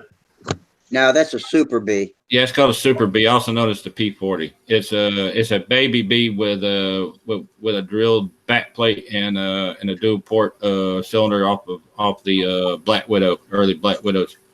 Well, Now, equivalent to the Black Widows. Yeah, equivalent to the Black Widow. Now you know you don't have to actually find a killer bee. If you put a TD cylinder, one of Bernie's TD cylinders on any bee and get the backplate with the big Venturi in it, just leave the baby bee crankshaft in it, and it's got everything a killer bee can do, like that, doesn't it? Yeah. The problem is if you're not careful about drilling the back plates on those things, you got to drill them carefully because then you lose the Venturi effect in the back of them. They don't perform very well. What back plate is on the Chipmunk? It's just a regular black back plate. I mean, you can probably drill it out, you know, and put a kind of a taper in it, and you can get it. The big thing is it's not a postage stamp. It's like a horseshoe. Yeah, it's a horseshoe. It's a horseshoe. Yeah. Well, you can buy a Killer bee back plate for it. Yeah, from Bernie. He sells those too. So, yeah, the way I'm thinking about doing, I'm going to do one a little bit better, and I'm going to put a TD cylinder on it. Yeah, that's what I'd do. I buy the TD cylinders every time I get a gift coupon from Bernie and just buy an extra TD cylinder. But I don't think the crankshaft makes a whit worth of difference. The only difference is the killer bee's got a diesel type crank in it, but I think the baby bee crank might be faster. Actually, believe it or not, the killer bee crankshaft, well, the heavy duty crankshaft, which is a diesel crankshaft, or the Davis diesel crankshaft, is actually a little bit heavy, and to my opinion, it's not as fast as the regular baby bee crankshaft, the disc crankshaft. However, it is a good bit stronger. I've seen the baby bees break at high RPM. So yeah. So but they don't have as much rotational mass. The splines break off the nose of it usually, isn't that where it breaks? Not just that, they can also break at the crank pin. Mm. So I've seen that happen. So I mean, I've got a case. I got a case built up, with the Davis diesel. I got a Davis diesel crank. Same thing, pretty much. It just doesn't have a drilled pin in it. Somebody had a batch of crooked diesel cranks, and I got a couple. Yeah, and they bind up, and they weren't right. They weren't machined right. Yep, I know what you're talking about on that. That or the hole wasn't bored in the center of the nose. No, it wasn't. Yeah, it it was oblong, it was cocked, cocked at an angle. It was just a bad batch. But yeah, but the Chipmunk and the Hyper Viper can really benefit from an engine like that. I'm going to give it the Chipmunk has a fairly large tank in it, believe it or not. I mean, it's actually a separate tank. It looks like a plastic version of a Brodak tank. So here's one that's never been undone off the cardboard yet. see what you got here. Let me click A little higher, please. Oh wow. Aha. Cool. Acro Cub. Yeah. Say it again, Steve. What's it called? Is this a cock Acro Cub or call it? Acro Man. I have to go look at the bottom. I think it's Acro Cub. I'm trying to see what you had. What? Is it a crop duster? No, it's like a Cessna. little Cessna. Oh, it's the Cub. It's the Cub. It's the Cub. Acro Cub. Yeah. Are you able to blow his picture up so you can see it big, David? I'm trying to see it. Oh, hold on. Just click on his thumbnail. thumbnail. Oh yeah. That's the Acro. Those things are damn rare. I haven't seen one of those in a long time. Yeah, it's never been. My brother got it for me for Christmas about 7-8 years ago. And it's never been out of the box. Don't drop it. Yeah, don't drop it. When did the plastic Cox airplanes start becoming collectible like? Actually, right when before Estes got a hold of it, but really they started getting collectible. At least the good flying ones like the PT-19 started around the early 2000s. Because everyone knew they were going to get rare real quick, and people just started snatching them up real fast, and of course that drives the prices up because let's get on the market and whatnot. Yeah, that's what my PT-19 is. This one of the early 2000s. Yeah, everything pretty much seeks a pretty good price except for the latest ones which have the Sure Start engines in them. I mean, but of course they're going to be worth something before long too. The Sure Starts engine has got the little snorkel on it. Yeah. But they put those together with a bunch of machining swarf still inside the crankcase too. Yeah, what happened is when Estes bought Cox out, they made rockets, and toys and everything, and they thought they were going to make a buck, and they didn't realize there was more to putting the engine together. They just bought their stock up. And they just took the parts, stuck them together, and just put them in blister packs and sent them out, and not knowing that the cylinders and piston sets had to be matched up to perform properly. I mean, you would get one that would run great, then you get one that would lose compression after 30 minutes of operation. Yeah. So Cox always hand fitted the piston cylinder combos.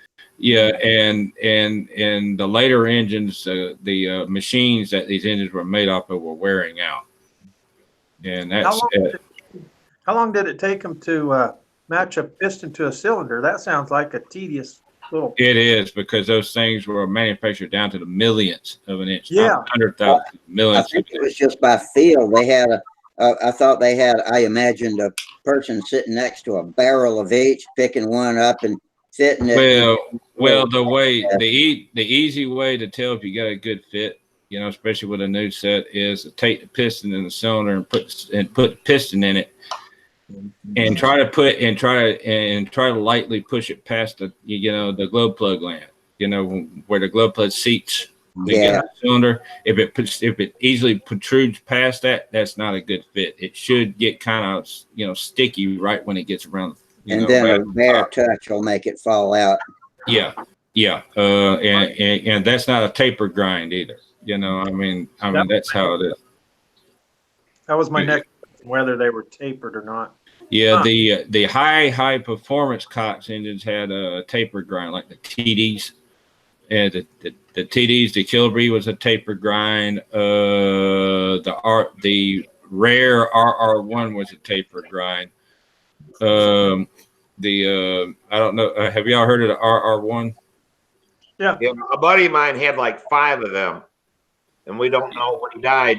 Someone got them, and Yeah, those things are valuable, but because it was their first attempt at creating an 049 size rotary valve engine. It looked like a baby V, but yeah, it was not a rate engine. It would not run backwards.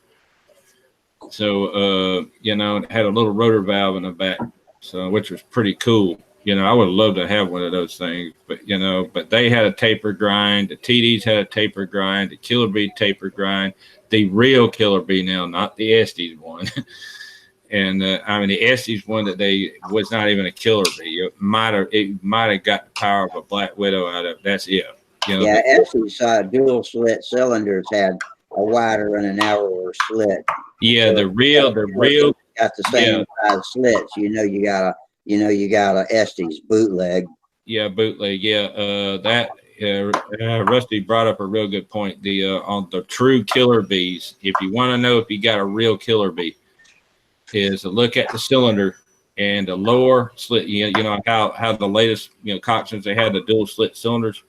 yeah. The lowermost slit will be much wider than the upper one. Why'd they put them in? Just to stabilize the cylinder a little bit? No, they put them in there to do 2 things. Number 1, to reduce the power a little bit, and 2, to help kind of alleviate burnt fingers for kids, because they would overprime the engines and they'll get a little fireball out the exhaust. The first attempt was a screen around it. Then the second one, they put a little hose clamp like mesh around it. Both of them didn't work very well, so they just made them into a dual slit. But the Killer Bee, the lowermost slit is much wider than the top one, and the reason for that is so they can put SPI on, subport induction.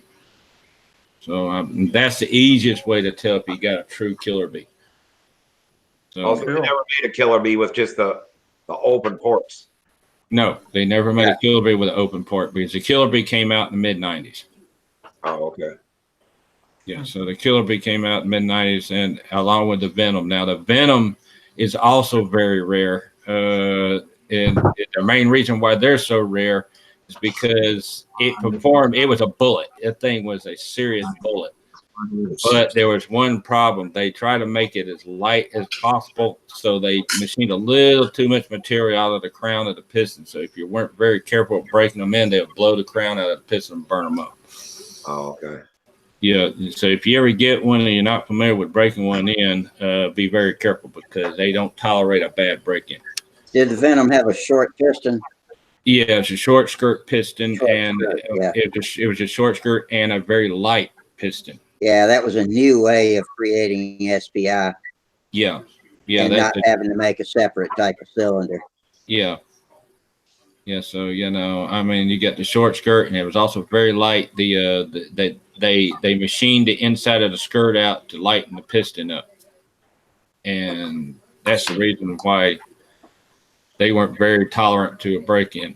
So many of them will burn up because of it. That's the reason why Venoms are gold right now. If you get a true Venom, don't run it. They're very, very rare. It's better to bootleg a Venom. You can do it with a TD cylinder and a Venom back plate, and of course the tank doesn't really matter. And it had the Killer Bee crankshaft in it, things like that. It turned about 20-something thousand RPMs. How are the new engines? I was lucky enough to get the first, I guess, the prototype of the purple engine. The purple engine? You're talking about I think, yeah, that was the Venom. Yeah, I got, I think, the very first one of those. Yeah, the purple was the purple prototype was the Venom. Yes, that's the early one. Yeah, it was the TAC grade, like 5th place engine one year, and the guy that won it sent it to me. Yeah, because they were creating that so they can create a real hot mouse race engine. Yeah. So because the mouse races, the racers back then, and the AMA and all that, that's the engine that they had to run with a Cox motor. But of course now, they got to use different ones and whatnot. But, Yeah. Well, at least as far as I know, anyway. I think mine is the first one. The other stunt hanger, Sparky, we both have the same name, is posting on YouTube chat right now. Where'd you go, Sparky? I didn't even see you leave. I didn't either. You can't distinguish him from me when he posts on YouTube because we both call Stunt Hanger. I wish there was a way for me to have my own name on there, but what does it say on my little film strip avatar at the bottom? It just says, does it say Stunt Hanger? It's a Stunt Hanger. It says Stunt Hanger. Yeah. It just says you when I look at it. Uh-oh. What's the uh-oh? I don't like uh-ohs. Oh, I had a little red telephone show up on my screen. Uh-oh. Oh, muted you. Yeah, you're okay. Okay. Hey, Charles, did you try to email Enya to see if he had any pipes?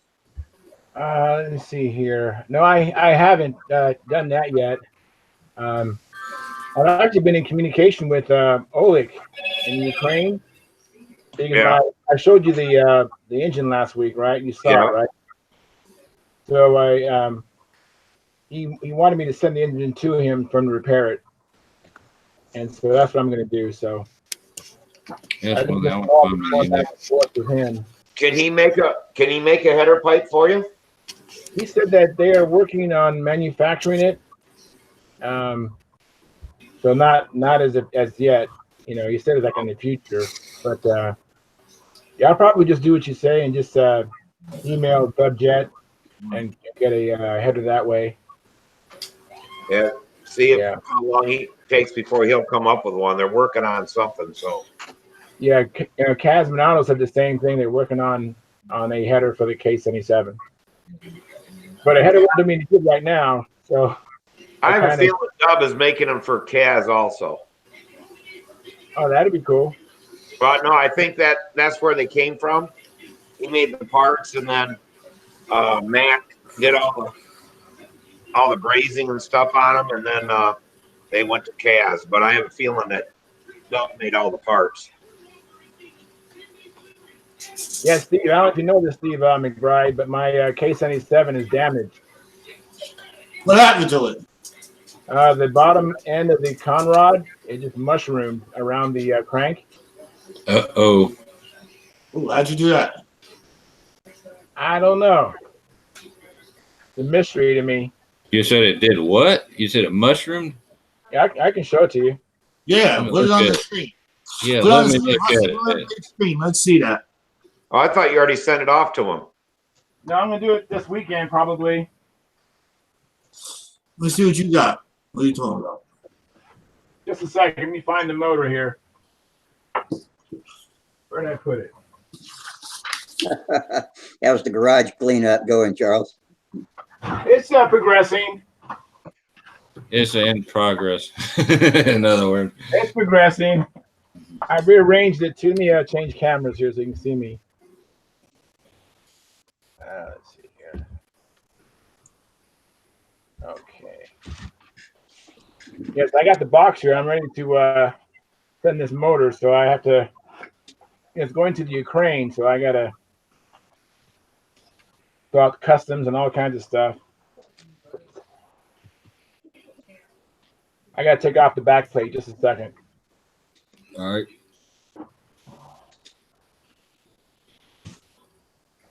Jeff Riley's asking me to help him out with a Hyper Viper, and I just posted back to him. I said, "What about it, Jeff? You talking about the new wooden ones? That's the only the kits. Yeah, the kit. the only ones I can help you with." Have anybody known anybody to fly one of the new ones yet? The kits? Not yet. It looks like they'll fly good. Yeah.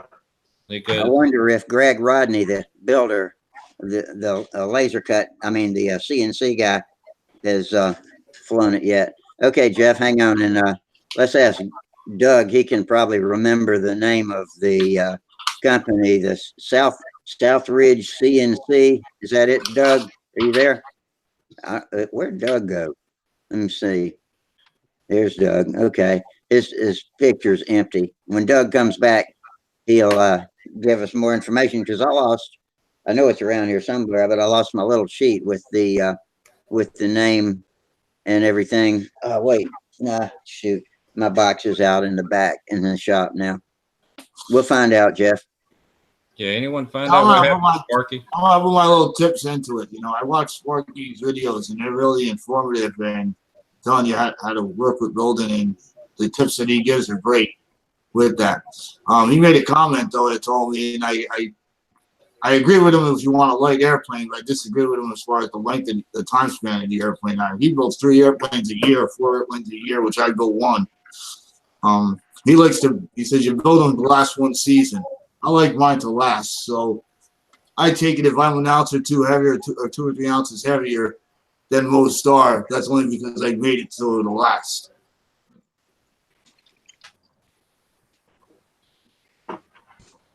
So I'm not going to get discouraged over that, over a little bit of weight there. All righty.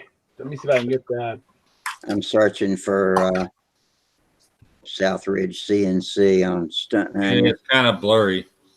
It's bent and cracked. Oh, it's bent. Oh, shit. You got to hold it up higher, a little bit higher. There you go. Let's see. Let's click on them here. Wow. Okay. It what it did is it got down and mushroomed down on top of the crank pin. Yep. Yeah, that looks like an overcompression or something, or the rod, a metallurgy issue with the rod. Were you using an electric starter? No. Where are you running? Just on the bench? What? Where are you running on the bench only, right? No, I had it in a plane. What exactly did it do when the thing just when the event happened? Well, I was running it. I was holding the plane. I wasn't flying it this particular time, and it stopped prematurely. I knew I had a full tank, and then I'm like, why did it stop? It stopped prematurely. I mean, it ran a little while, but I knew it didn't run the whole tank out, and then it stopped. And then when I went to try to flip it over, it just stopped. The propeller stopped, and I dared not push it beyond that point. I knew something was wrong. Didn't know what it was. What? What fuel are you running through it? Well, I'm sorry, I just don't remember exactly, but it was. I started off with the fuel that Kaz recommended. 15% Power Master, or it was synthetic power. It was the green stuff, synthetic. The Power Master, that's cool power. Right. It's a Morgan. I did cool power. I did Power Master. I did all different kind of fuels, except most of them were synthetic. When this happened, when this incident happened, what were you running through? Were you running? I really don't remember. Power Master with it, because if you're gonna run the Power Master 15%, you're gonna want to run that mean and green stuff. That's all synthetic. Yeah, I don't really remember. This happened. If you got a little caster in it, it's going to heat up. This probably happened back in September of last year, and then once this happened, I just put the stalker back in there, and have you popped? I didn't give it a second thought. Yeah, have you popped the head off of it and looked at the top of the piston? Not yet. I'm actually gonna take the head off before I ship it. Yeah, because the way that thing. Yeah, because the way it looks to me is something happened, either hydrolock or detonation may have gotten up in there, or it could have been a metallurgy issue with the rod, because that's a compression. It beat it down on top of the crank pin. Yeah. And I'm leaning more like a metallurgy issue. The rod could have been too soft. It may have just beat itself down, and that's what caused the bend. That's the reason why it didn't break. It is just cocked. Yeah. It's too malleable. It could have been the wrong series aluminum that they used on it. But I mean, that's what I think it looks like. Wow. That makes sense what you're saying, because I'm looking at it, and yeah, that conrod is bent. It's bent and flat, and just like somebody hit it with a hammer and just. Exactly, that's exactly what it looks like. Great eye. Yeah, great eye. In fact, can we change cameras and you can see it even better? Hang on, I just thought of something. You talked to Randy about it? Say it again? You talked to Randy about it? Did No, you tell Randy? I've only texted Oleg and Casminato. Well, you bought it through Randy, didn't you? No, this motor I got from Walter Hicks. Okay. And Walter Hicks got it directly from. He got it directly from. Gas. He got it directly from Kaz. Holy shit! God damn, that's what exactly it looks like. Oh. That's what it looks like. I mean, it's wow. I mean, it's compressed down in there. Yeah, pretty nasty. It beat itself down. It stand at the top, and it just spread out. It didn't. It looks like an angry hula hoop. Yeah, you can see it's even almost squared. It's just so flat on the top of it. Yeah, that is definitely something. Either a metal problem. That was a metallurgy. That's either bad aluminum or something. I mean, that was. Did you ever start it with electric starter? I don't think I ever needed to. Hey, we got Richard Oliver over on YouTube says probably pre-ignition. Yeah, that's what I said too, pre-ignition. I've been out of the conversation because I was searching for the Hyper Viper thread, which I also posted. Yeah, that's what I was saying about detonation. I mean, detonation can cause that too. Okay. Yeah, because I mean that's the reason why I asked you if you have pulled a head on it yet, because you can usually tell if it's been detonating, by the color of the head and the way the plug looks, and things like that. Yeah, because especially you're running 15% on it at your altitude, and don't want to heat up. I drop my percentage of nitro when I go out there by you. Yeah, unfortunately, I can't remember because it overheat. I just can't remember what was going on back in September. That's just too far back. Let me change this camera. I run 15% out here. I go out there, run 10%, 12% at max. Yeah. Well, in September, it probably was. Degrees, probably was like 90 degrees out here in September. Maybe even 100 degrees out here. Because I noticed I was running it line out here that way, and as soon as I went to Madeira with it, I was overheating. I was having issues, and I did one flight like that. And I said, "This ain't right." I changed the fuel and dropped the nitro, and then she ran right. Well, you know what? I still believe in the K77. I'm actually gonna get another. It's a great motor. Yeah, I'm gonna get another one, as a matter of fact. And but I just did not get the power out of this motor in my Strega, which is like a 75-ounce plane. It was struggling. I had a hard time, and it would run for a while. It'd run good, and then after a while, it would start losing power. Plane would start slowing down, and that would be it for the pattern. And I would just start flying at level and waiting for it to quit. Sounds like it's overheating. Yeah, that's overheating. Doing that. Go loiter on the caster and lower your nitro. I did all that. I went down in a percent of caster and went down. Actually, I think I went to synthetic. I tried all kinds of stuff, but my memory is kind of. I have a flight log. I can go back to September and tell you exactly what I did because I documented everything. But I know I did play around with nitro, and I knew it was overheating. And I tried more likely it was hurt by the time you tried to change fuels and everything else. Yeah, and Alfararo says, let's see the plug if you pull it out and see if you still got an element in there. Yeah, if it's still got an element in there, because if the element is gone, that's detonation for sure. When did synthetic fuel surpass caster for heat protection? Well, I didn't do it for heat protection. The caster is really thick. So sometimes the motor gets hot because it's so thick. So synthetic is thinner. It's dummy.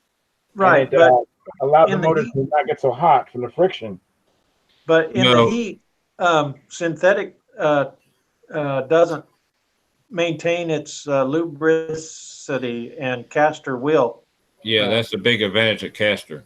Yeah. It Yeah. carries, it doesn't burn up, so it carries a lot of heat out of the engine with Yeah, it. yeah. The worst caster does is it gets gummy. I mean, Yeah. I mean, It gets gummy and it starts to burn up around the casing. You start Yeah. to see But build up when on- it's the hot, caster's a burnt caster is a good indicator that you got overheating. yeah. But the caster stays thin when it gets hot. Yes. You know, synthetic will break down, and you don't have any lubricant then. Yeah, you see, synthetic. Yeah. And another thing synthetic does, synthetic burns more than caster does. Yeah. But caster don't, and I mean that's the reason why it's not a good idea to store an engine after being run on synthetic, because it doesn't have any corrosion protection. That's still in there. Still in there. Okay. What color is it? Kind of a white color or what? I can't really tell. It's kind of blurry. You talking about the element itself? Yeah, the element. Another thing, does it look like it's kind of mangled? Is it, kind of mangled, kind of compressed a little bit?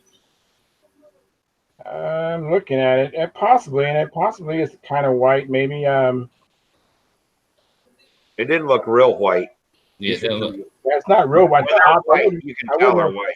I wouldn't have said it was white without coaching, or prompting that it might be white, but yeah, it doesn't look white, and I can't really tell if it's mangled or not. I didn't have you highlighted when you first held it up. Can I see it again?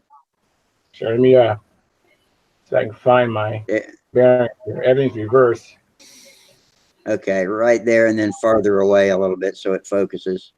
Yeah, Hang on. And it's out of there we go. Just having a hard time focusing. It's not so bad. Can't really. It's blurry. So Yeah, it's can't still tell. blurry, but I can Doesn't kind look of like make it's it. It don't look mangled, like it's though. too white. So it I didn't have a look like it's mangled. The light will help.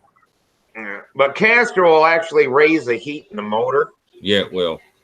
because it's thicker than synthetic. The And engine has to work a little harder. trying to convince the apprentices about greasing bearings. They over grease them, and then we have bearing failures Okay, Charles, I think we can. That's because good. it puts too much pressure in there, and it raises the heat up, and the bearings will fail. Also another thing, how's the cooling around the engine? Well, you know what? I took that motor out of the working stalker running. My stalker had no problem with that plane. Stalker 81 Yeah, on a 14-inch prop. yeah. Never had any issues with that with that plane. Richard Oliver chimed in again. What How's did Rick say? Gets the heat out pretty good. Richard Oliver chimed in again. Oh, he tosses in some more thoughts. Overcompressed, Yeah. and prop too large, Venturi too small. Just some things to think about. Yeah, it was a stock Venturi. When I first ran the K77, I had gone to Casnow's website and I did exactly what he prescribed. The right prop, I didn't change the Venturi, it was a stock Venturi, and the fuel and everything. And when I first flew it, I didn't have enough power to power this 74-ounce Strego around with the same authority I was accustomed to with the Stalker 81. I mean, this is, I possibly just think this motor might have been a bad motor, because everyone else says the K77 is really good, and I'm going to It's a buy great motor. And it's an excellent motor. Oh yeah, it is an excellent motor. Another thing is, did you change? Well, of course, you said you hadn't had the head off, right? Never have had the head off. Yeah, because of some of them, especially the European engines, they're more designed. I mean, they're designed to run on low nitro fuels. So it's I mean, sometimes you might have to add a shim to lower the compression, or because Right. because if it's over compressed, it will cause detonation. It'll destroy the ride, or it'll beat the piston to death. So it'll blow the crown out. Yeah. Yeah, Like I said, I followed the directions that I was given. I'm going to take the head off. I need to take the head off anyways. yeah. It could have just been a manufacturing defect. It could have been You know it. what- Just what like you y'all are- said, it could have been aluminum might have been too soft for the rod. What y'all are telling me about Castor is contrary to what I had already believed about Castor. I thought the engines always ran cooler with more Castor because Castor doesn't smoke off in combustion and carries more heat out with it. Am I wrong about that? It can, but once it starts gumming up, Yeah, that's the thing. you get drag on the piston that creates more heat. And so then Castor will go to where, to heat, it'll move to where it's hotter. So then you're putting more of it where it's hotter, and I don't know. I guess Yeah. the biggest thing is if it's a engine with ball bearings in it, it's not as necessary to run Castor as it is in a plain bearing engine, because they are two different animals really. And Aluminum the piston over a steel piston, and yeah, the metallurgy in a metallurgy is Yeah, so much yeah, different. than yeah, a plain bearing engine. yeah. Castor is more beneficial in iron lapped engines. Like the Fox 35, for example, and all that. Now the aluminum piston engines like the ABCs and all that, Castor is not really as good. You should really run more synthetic and a little. Exactly.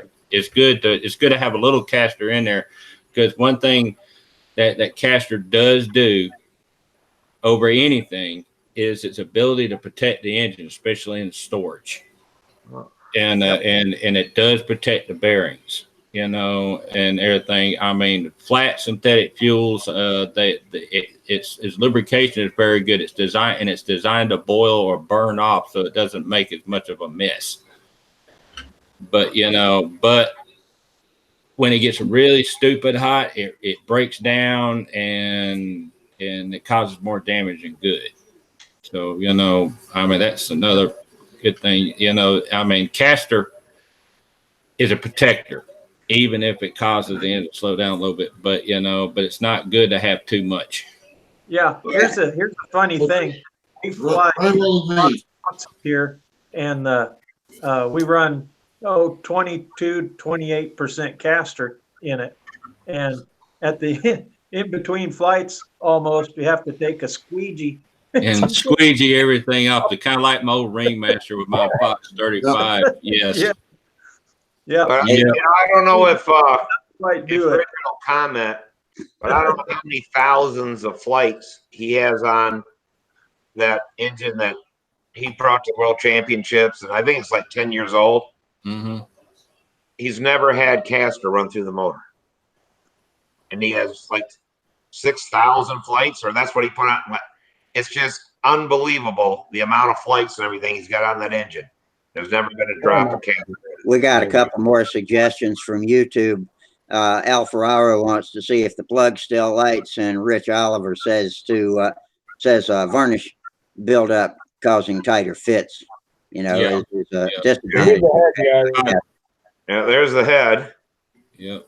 So Let me go. highlight that so It doesn't YouTube look like can it's been real high. No, it don't. It looks actually Yeah. pretty clean, really. Yeah. Does the plug light? Does the plug light, Charles? Let me try it. Hang on. Here's the piston. If you want to see inside the case, I got it right here. Whoops. We Can try you to pull a little higher a little higher. for me? Yeah. Yeah. That's good. Yeah. It doesn't look too bad. There's a little bit Yeah. on it. Not that bad though. Yes, it's a little discolored, but I mean it's not anything extreme. All right. So let me see if that igniter lights here. Hang on a second. Do I have an igniter in the garage? I can't remember where you put it. I have igniters in my vehicle. I have two of them in my vehicle right now, but I don't think I have an igniter in my garage. Now and probably need to be charged. Yeah. Well, I can't do that too quickly. I don't have one to put my hands on. I need to go get me some new nickel metal hydride batteries for my igniters for this season. You got to take the plastic wrap off of them, or they won't fit into the they won't fit in the case. igniters. But they sure do get a lot more amp hours than them yellow NiCads. Well, the NiCads, you gotta cycle those dang things anyway because they develop a memory and they think they charge all the way and they only like quarter or half charge. So yeah, you can mistreat the nickel metal hydride batteries a lot more. Yeah, they don't develop a memory. Yeah. Did anyone know what happened to Sparky, by the way? His camera died. Oops, that'll do it. Yeah. I don't know if he's still watching. Angry. He was posting a little while ago, but yeah, his camera crapped out. But that comment about that engine, and before that's never seen any caster. I mean that's very possible too. Especially if it's not run hot. I mean, if it's not run hot, synthetic is a superior lubricant. Yeah. Yep. You got Richard on here. Yeah, Richard. Instead of buying another K77, you need to get a Rojet 67. The pipe, the header, the props.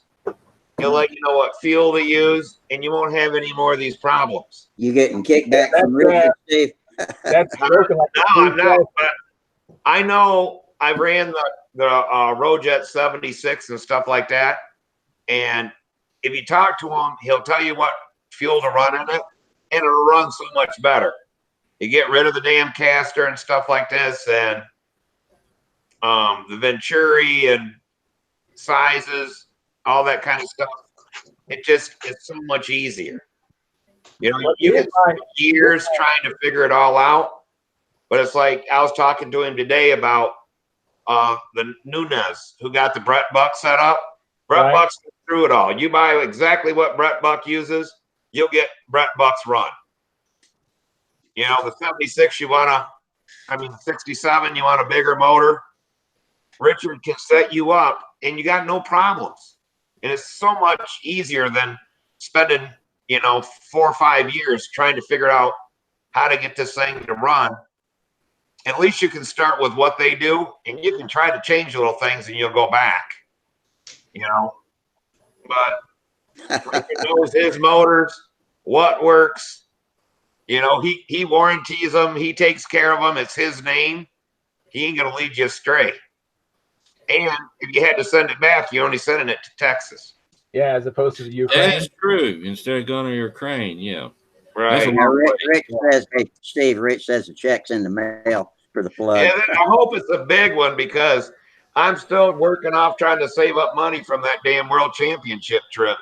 Well, see, here's my motivation. I already have one K77. And I heard you say you were going to buy another one. Yes, I want 2 motors. Last year I had all kind of engine problems and only had one engine, and my plane would be grounded until I got it fixed. And I want a backup motor for whatever plane I'm going to compete with. And I already got one K77. I get another K77 as opposed to buying 2 Rojets. You see what I'm saying? I mean, I want to have the backup. But now you'll have 2 K77s that don't run. So you gotta have just one Rojet that runs all the time. I got one K77 and I love that motor. But I also have a Rojet 76, and that's another great running motor. And I talked to Rich, like you were saying, Steve, about how to make that run different and so forth. Because they used to have what was called Rojet fuel that was made through Paramaster. And they stopped doing that blend unless you ordered like 100 gallons of it. Yeah, Rich said 600. Probably. He's right. Unless you were out. So I spoke to him on what works, and he told me what works with that, and that motor runs like a charm now. But I talked to him too now. You're going to be at the Nats. Rich will sell you his motor out of his airplane for more money because it's a special motor. And we were laughing about that because people they want his motor out of the airplane, and he just takes another one out of the box and sticks in it. But well, they are special. I'm telling you, in the long run, you're going to be so much better off to use a proven system. and then you could critique it after that. But I mean, I've seen his planes run for years, and getting that 76 to run, I just had to call him. But for a whole year, I thought I could do it on my own. And for a whole year, I just had nothing but it ran and stuff. It just didn't run like I wanted it to run, and it wasn't consistent, stuff like that. And somebody had drilled out the Venturi, and so I just got me a stock Venturi for it and new needle, and put the head shins in, he said, stuff like that, fired it up with fuel, he said. It runs great. And I mean, I went through a whole year of crap trying to do it on my own. Charles, did you ever find a lighter? Pardon me? Charles, did you ever find a lighter? No, I'm not gonna look. It's in my car. I don't feel like going out to my car to get it. But I'll check it and see if it lights. Why is it like 15 degrees out there, like it is here? It's probably raining, and they're not used to that damn rain. It don't rain. Oh, okay. All right. Yes. It's probably envious weather outside. Actually, it's probably I don't know, 67 degrees. It's about where it is where I'm at. Yeah. It's about 60 Last degrees week and was- raining where I'm at. Last week we had snow. This week's in the 60s and it's high 60s, ready to go flying again. All right, I'll be back. Shamed you into I it. think we just shamed him into it. I don't let them badger you, I'll be Charles. right back. It's no big deal. I'll be right back. Hurry up, Charles. Jeez, oh Pete. Yeah, don't worry. Yeah, don't worry about it. Oh man, they're killing him. Yeah. Uh, But yeah, I mean, if it ain't anything else like detonation or anything, it very much looks like that rod had a metallurgy issue with it. It looks like the aluminum might have been too soft. It just beat itself down into the crank pin. Yeah. Yeah, it does. It really got hammered. That's for sure. Yes, it was hammered. I mean, it was flat. What- And it just due to the fact that the rod didn't break tells me that it was too malleable, because those rods are usually tough. It's like 70, 75 series aluminum. Those things will break. I mean, they might hammer down but they'll break. But if they're just bending around like that, it might have been too yeah. soft. I know about brittle rods. I had 2 rods in my back for spinal crap, and I got in a car wreck, and the bone in my back flexed. Then But broke the rod. The rod didn't, and it went doing, and so they had to remove it all. Like, Ooh. yeah, That just makes me tingle right there. Damn, that's enough. the That's rod, a painful rod. that big. That's a painful rod. Ouch. Yep. Yep. Yeah, it sucked. That was a bad deal. And before they could remove them, they were like a 1/4 inch off that way and a 1/4 inch that way, Oh. floating around in there. It was like, that Ugh. hurt. Yeah, that was a bad deal. Yeah. Bad deal. Don't Uh, yeah. Oh, that just sounds painful. That sounded painful. Yeah, so that malleable rod looks like the thing, because if it had been harder material, it would have just went doink. Yeah, it broke. Yeah. Yeah, that's what I'm saying. That rod, I mean, it looked like it was a little bit too soft. I mean, it just beat itself down in there. Yeah, and that was in compression, not. Yeah, it was yeah. compression. It was because it's on the top of it's at the top. Yeah, mine was in tension, I think, because of the way it bent. It was trying to bend, Mm-hmm. and Yeah, because those rods they do, where they're running on it. I mean, they actually had something on YouTube. Of course, it's not model engine on it, but it showed actual rod running at high RPM and slow motion, and you can see it ring back and forth. And yeah, it's amazing. I mean, those rods do distort a little bit each time that thing fires, and and it comes back. Well, so it's that is a big force, Yeah, it's a lot. It's a lot of force, and plus that thing's spinning at about 12,000, 14,000 RPMs. So you got centrifugal force acting on the sides.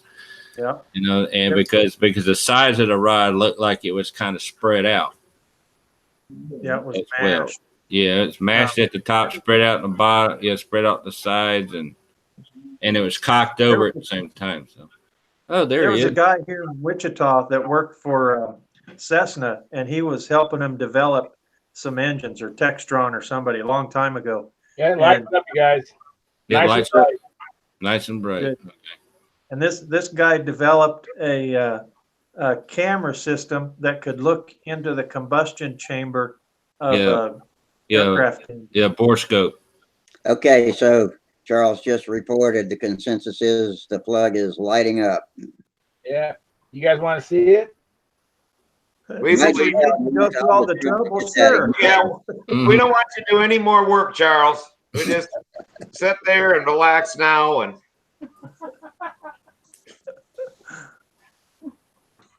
Uh, you get frostbite out there?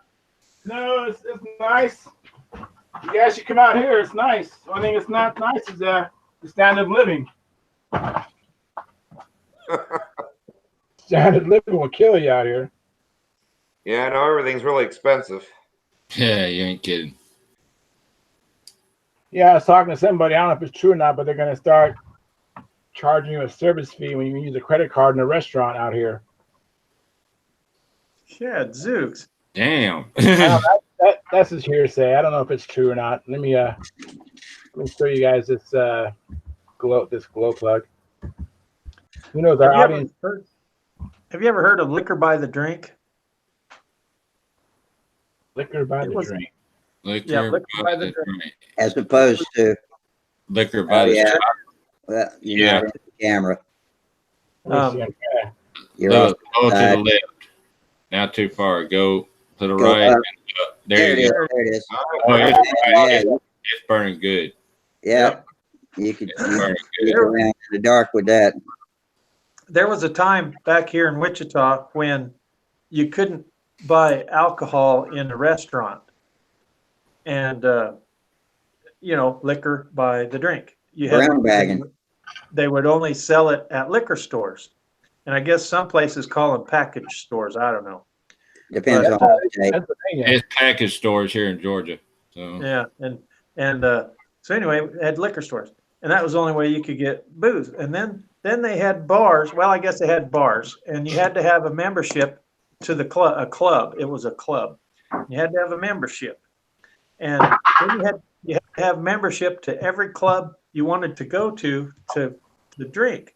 And then they decided to have the clubs get together and have be reciprocal. They would all reciprocate with each other. So one club's membership would work at another club. mm-hmm. And, it was just Yes. totally screwed up till they passed the laws where they finally allowed liquor by the drink here.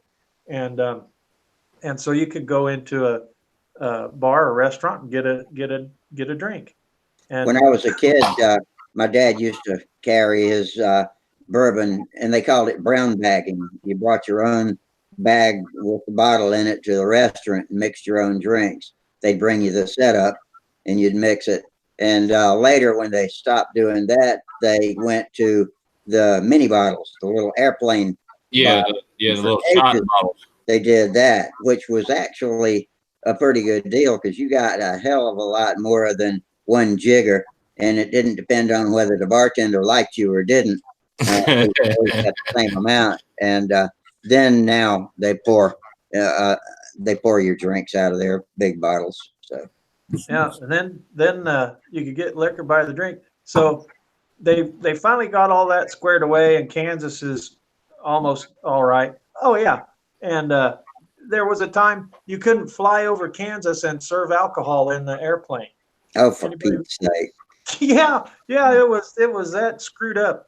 And so what Charles is saying about having a fee for using your credit card on top of the interest they charge you for even having it and using it is ridiculous. That's So crazy. Kansas claimed to own the column of air going all the way up to space, right? That's what they were saying. Yeah, that kind of sounds like you can't eat ice cream on Sunday morning over in Fayetteville, Georgia. That's actually a real law.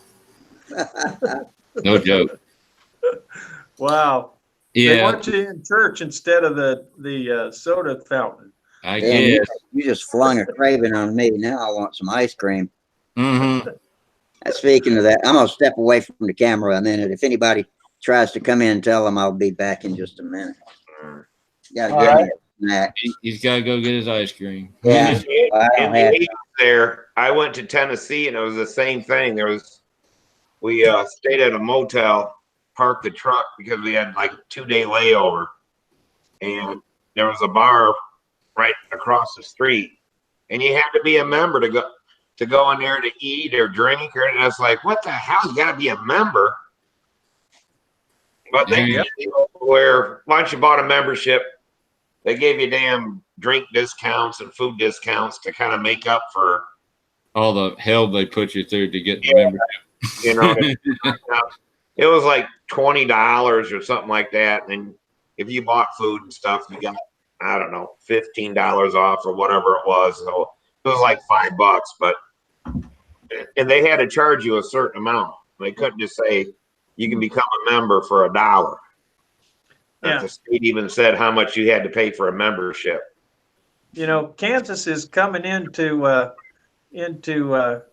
alignment with the rest of the country, and even the Indians are pretty nice now. Yeah, they don't scalp you no more, huh? Nope. Is there any left there? Yeah, I think there are. That's such a sad thing because Midwest here is Oklahoma has a lot more Indian heritage than Kansas has now. Hey, by the way, Indians did not start scalping. I know it was the Europeans. Was it the French? I think it was the French. Yeah, they got paid a bounty for them. Huh. Yeah. Yeah. It's kind of backwards that we blame Indians for scalping, but they didn't start it. I don't blame them. Shit. People always attribute scalping that the Indians scalped, but yeah, they did. But they didn't start it. No, but I think they had every right to for what It's called payback. Yeah, exactly. What the settlers or the army or whoever it was trying to encroach on everything that the Indians were about. Yeah, I don't blame them. Yeah, I don't blame them either. No, I don't. I don't either.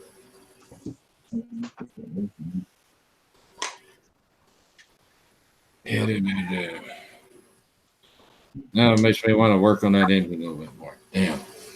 Engine? What'd you say? Engine? No, Yeah, Indian. well, engine, not that kind of engine. Not that kind of engine. You racist! Oh my god! Look what I started. The one with the piston. Oh my god. Yeah. Kind of took a turn while you were gone, Rusty. Yeah, I hear that. I could still hear you from the kitchen, but We were bad too. You heard us. let's take over. I got me a Coke and a box of Crunch and Munch now. I had to get a wet paper towel so I can wipe off before I hit the keyboard.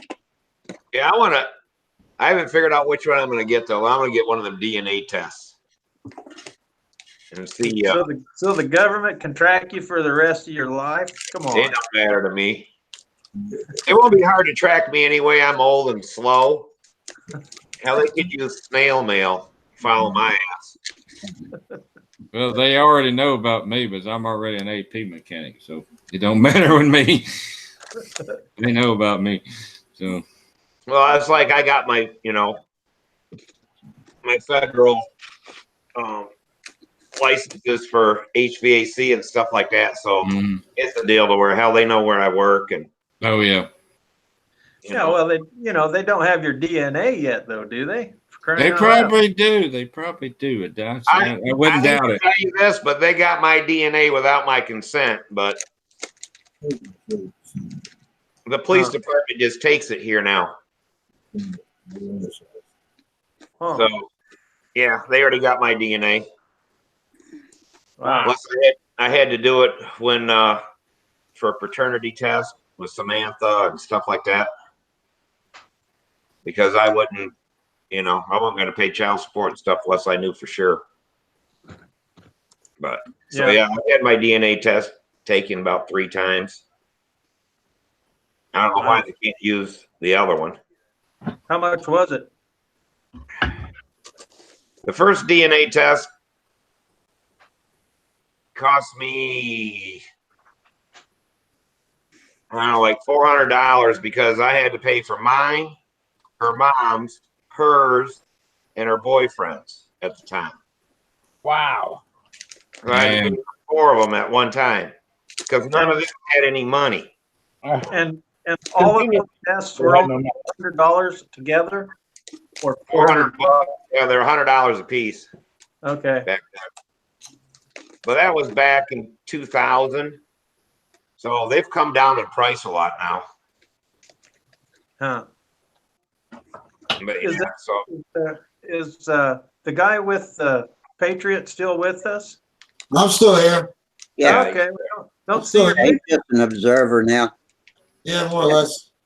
A lot of people do that. They join and just watch until something we say comes in their wheelhouse, and then they'll light up. And take a look at it. I had my show and tell, which was nice. I appreciated all the comments, what everybody had to say too, as well. Thank you. But I had my show and tell about my Patriot. I thought it's cool. That's a neat airplane. Thank you. Yeah, report on us how it flies. I can't wait to hear it, how good it flies. Yeah, well, the weather's supposed to be nice this weekend, so I'm gonna maiden it this weekend. I'll put it up and work with it there. And I gotta get the flights in because VSC's coming up real quick. Yeah. Man, we haven't been able to fly since the first Saturday in January. No, we haven't. The weather's been terrible over here. Yeah. Hey, don't feel bad. I haven't flown in over a year. Of course, I got a good excuse for that. My house got kind of sucked up by Mother Nature. So. Oh, jeez. That's not a good thing. Sorry. Yeah, it's okay. Believe it or not, most of my cocks still survived. And I got a little half a Wildcat. Of course, I know Rusty's very familiar with it, with the screaming TD, and it survived. I found it in a tree. What, trying to hit your house? Yeah, it damaged the house beyond repair. I couldn't stay in we had about 2 weeks of that magical snow here in Vegas. Where are you from, David? I'm in Georgia. I was at the time living in Fort Valley, Georgia. At that time, we had all those tornadoes, and they just kept popping up around, Winter Robins and things like that. We had one spin up in the woods, and it crossed over in the back. And it gave me exactly 10 seconds, I think, to go run and stuff my ass up underneath the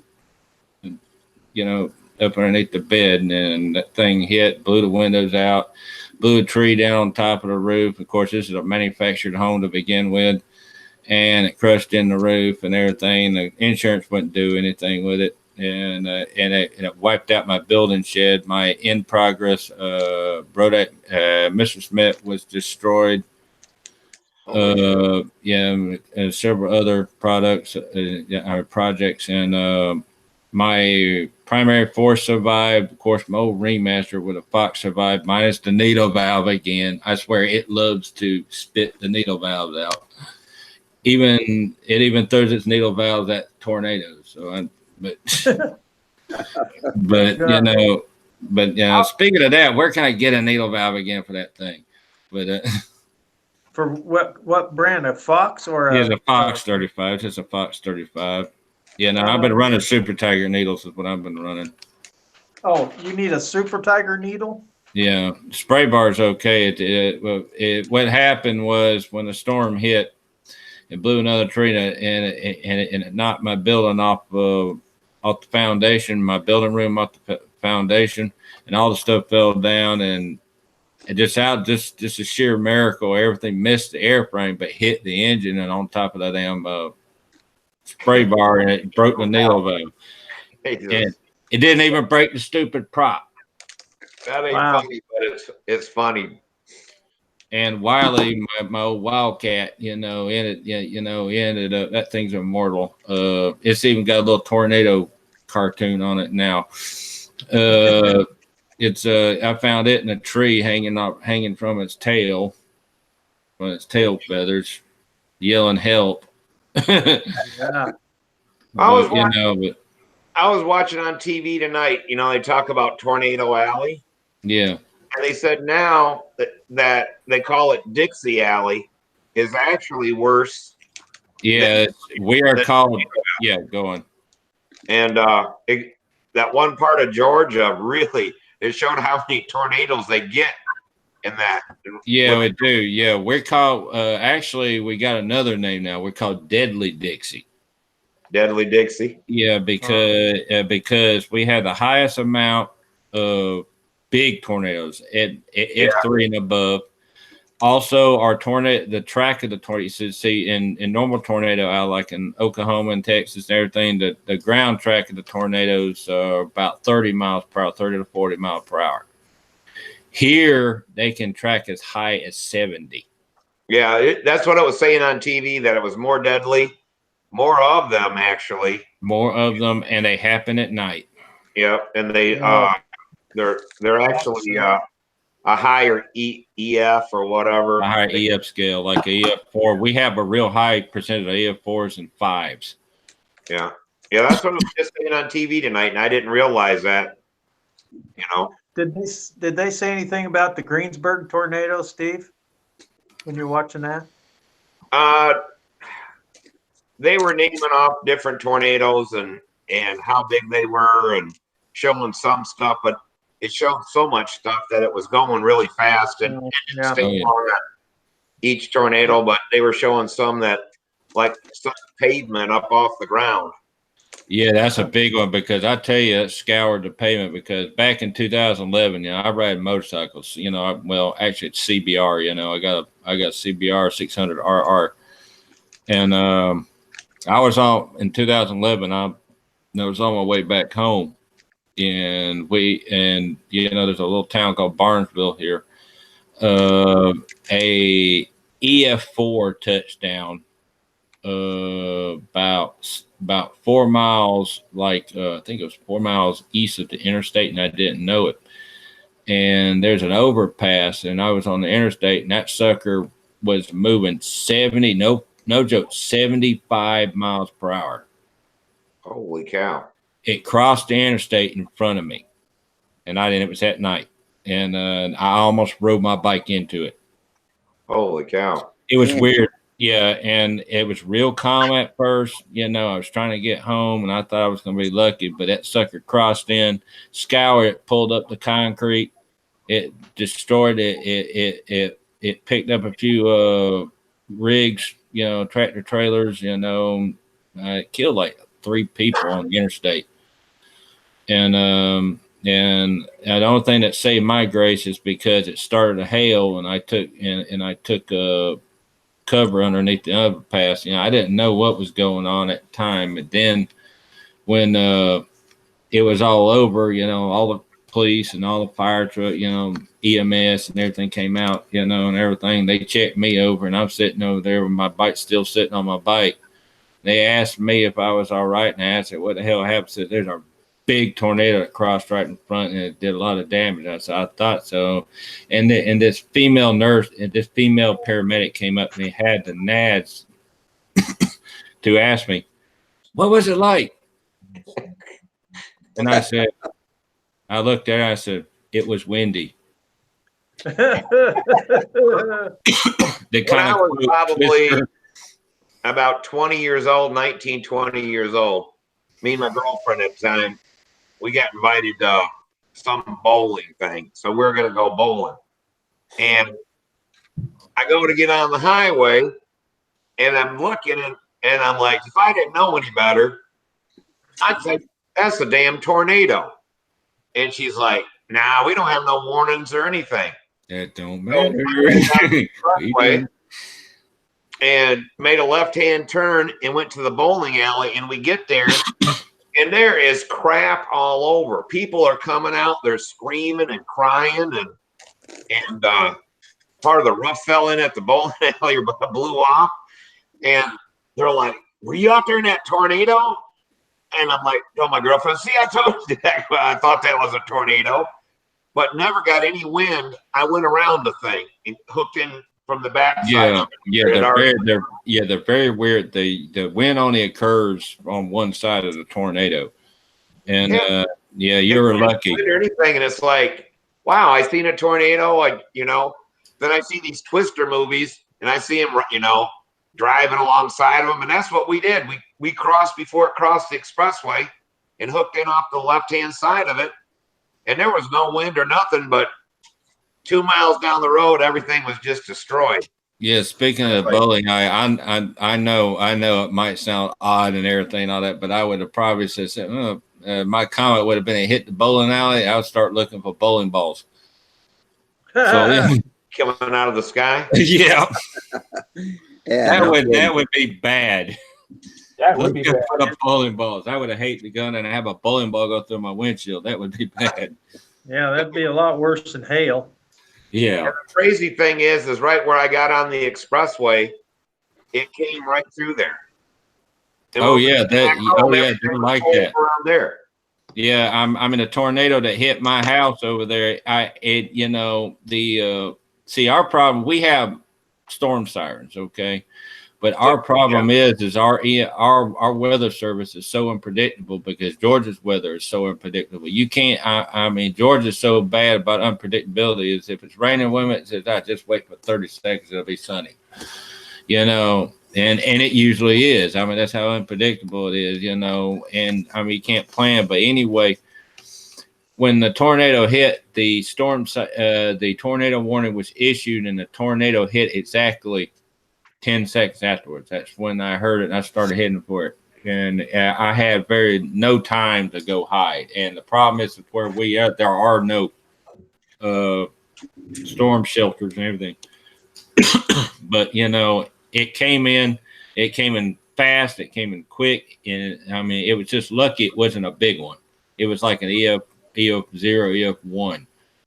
But I guess this one wasn't 2 that I went through, but it was the same. That was before Doppler. Yeah. And it showed up just about where that bowling alley was at. It started, and it only went like 6 miles, and then it was done. So it was really quick, and by the time the sirens went off and stuff, it was over. Yeah, it's already over. I said, I think it crossed right in front of me before you set the thing off. Yeah. That's the way it is here. You see, the problem is also with the tornadoes, the big tornadoes here, they're long track. They can run 20, 30, 40, even 100 miles. Wow. Yeah, it's serious. It's serious. In fact, on YouTube, it's not in the Southeast, but there's one, I can't remember the name of it. It's the world's widest tornado. It's the one that killed all those tornado chasers.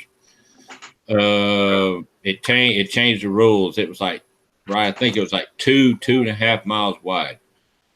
Wasn't that here? Wasn't that in Kansas? I think so. I think it was in Kansas or somewhere around there. It was the largest tornado ever recorded, and it had the most erratic path. It did not follow any of the rules, and everybody was going by the old rules, and they just rode right into them. It rode right into it, and it was running real fast. It was one of the rare ones that were running real fast. There was one of them that was driving one of those. What is it that Nissan? Is it Nissan Aveo or Yaris or something like that? It's that real weak one that's got the CVT transmission and the traction control you can't turn off. The wind was blowing so hard and the rain and all that. The car wouldn't run over 60 miles per hour because it kept hitting the traction control. And and the wind, and the wind was so strong the car just didn't have enough power to keep the speed up, and the tornado just about caught it. I think we're losing YouTubers now. We got 15 still out there, but That's more than tell them to get on here.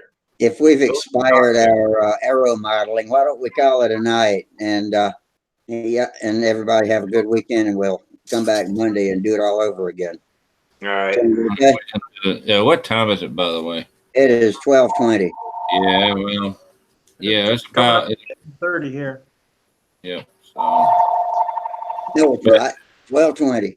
oh yeah. Before we go, me and Rusty were discussing this a little bit earlier. I've been thinking about putting together a little get together, like a little Cox Flight Day. You know, if you got any little Cox plastic models, you know, you like to fly. Yeah. I was thinking about trying to put together a little event, you know, so you can just fly what you have. You know, I was, you know, if I Kind would of have, like Ringmaster Day. yeah, yeah. So you know, sort of, you know, just for Cox models, of course, it can be any model you want. You know, the half A. I just wonder if anybody would be interested in something like that. Where are you thinking about having that, David? I haven't really decided yet. At first, I thought about Huntersville, or where someplace in Georgia, or someplace where people would be a little bit more centered. But I need to know see if there would be any interest in it to begin with. You're talking about people forming their own fly-ins wherever their area is, right? And then just kind of reporting in like Ringmaster Flyathon to a central thread on a forum. I mean, either way, or just have kind of like the PT-19 day we had. Just a little gathering. Yeah. To have for a weekend. And just to have fun and socialize and have barbecue. Bring our barbecue grills and have fun, burn some nitro, piss off the bees and with a big propeller bee or whatever. But we could probably we need to talk about it and maybe come up with a solid proposition.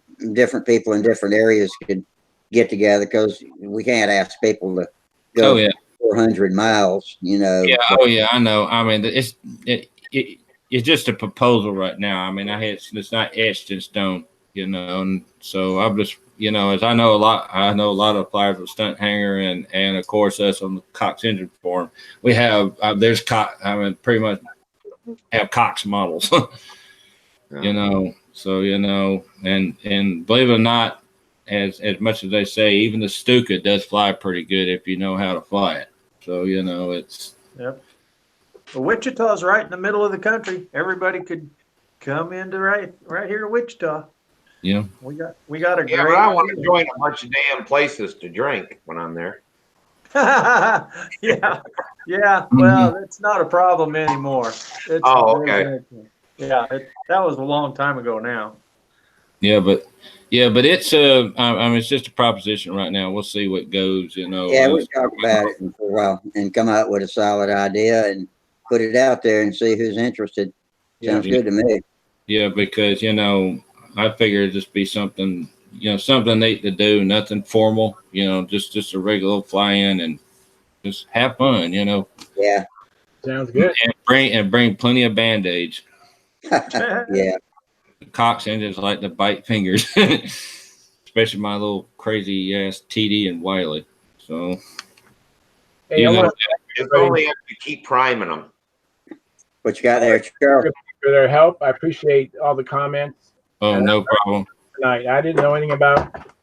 I'm sorry we tired you out running to the car, but about the rod and all that. Yeah, thank you very much. Yeah, no problem. I mean, it still sounds like a soft rod to me. Is what it sounds like. So. Thanks a lot. I might even make a note to Oleg that what you guys said. So I'll make that happen. Okay. Well, I appreciate Rich Oliver coming in, and I think he's about the only new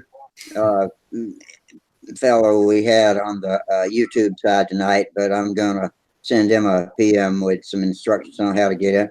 I'm also going to post this week a tutorial that's as simple as I can make it on the forums where that even non-members can read it, and about how to join Stunthangar so that you can see the thread to click into here and keep this thing going as long as we can. And so anyway, everybody that came, thanks, appreciate it. Well, No problem. appreciate I any enjoyed it. chat Hold on, donations Charles. we got. Appreciate y'all Yeah. clicking the dollar sign down there. Did you see And my all shirt? you guys with your cameras and mics. Right. Appreciate y'all Look at coming. that. So, Forgot my shirt, Rusty. Yeah, Vector. saw it and realized I hadn't said anything about it. Vector shirt. Yeah. I need a Vector shirt. I got Well, a new shirt no, too. my Vector's in pieces, but I could have used it earlier. I got a new Carolina Gang shirt, and actually it's from the 80s.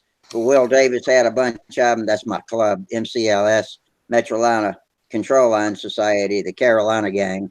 And Will found a bunch of old ones that were 30 years old in a box and gave them out at the meeting the other day. And so I brought mine home and threw them into wash first. I didn't want to wear them if they had mites in them from all that time sitting in the watch shop. But so I got my new shirt on too. Good So, deal. all right. Hey, we could start Hold on, Charles. we could start a funny T-shirt contest at the rate we're going. Hey, Gerald Wimmer says thanks, Rusty. Been a great session. Didn't even know you were out there, Gerald. Okay, everybody, thanks a lot. Fair Thanks a wind, lot, man. straight We'll line, see. and see you next week. Good night. All right. All right. See ya. See you Monday or whatever.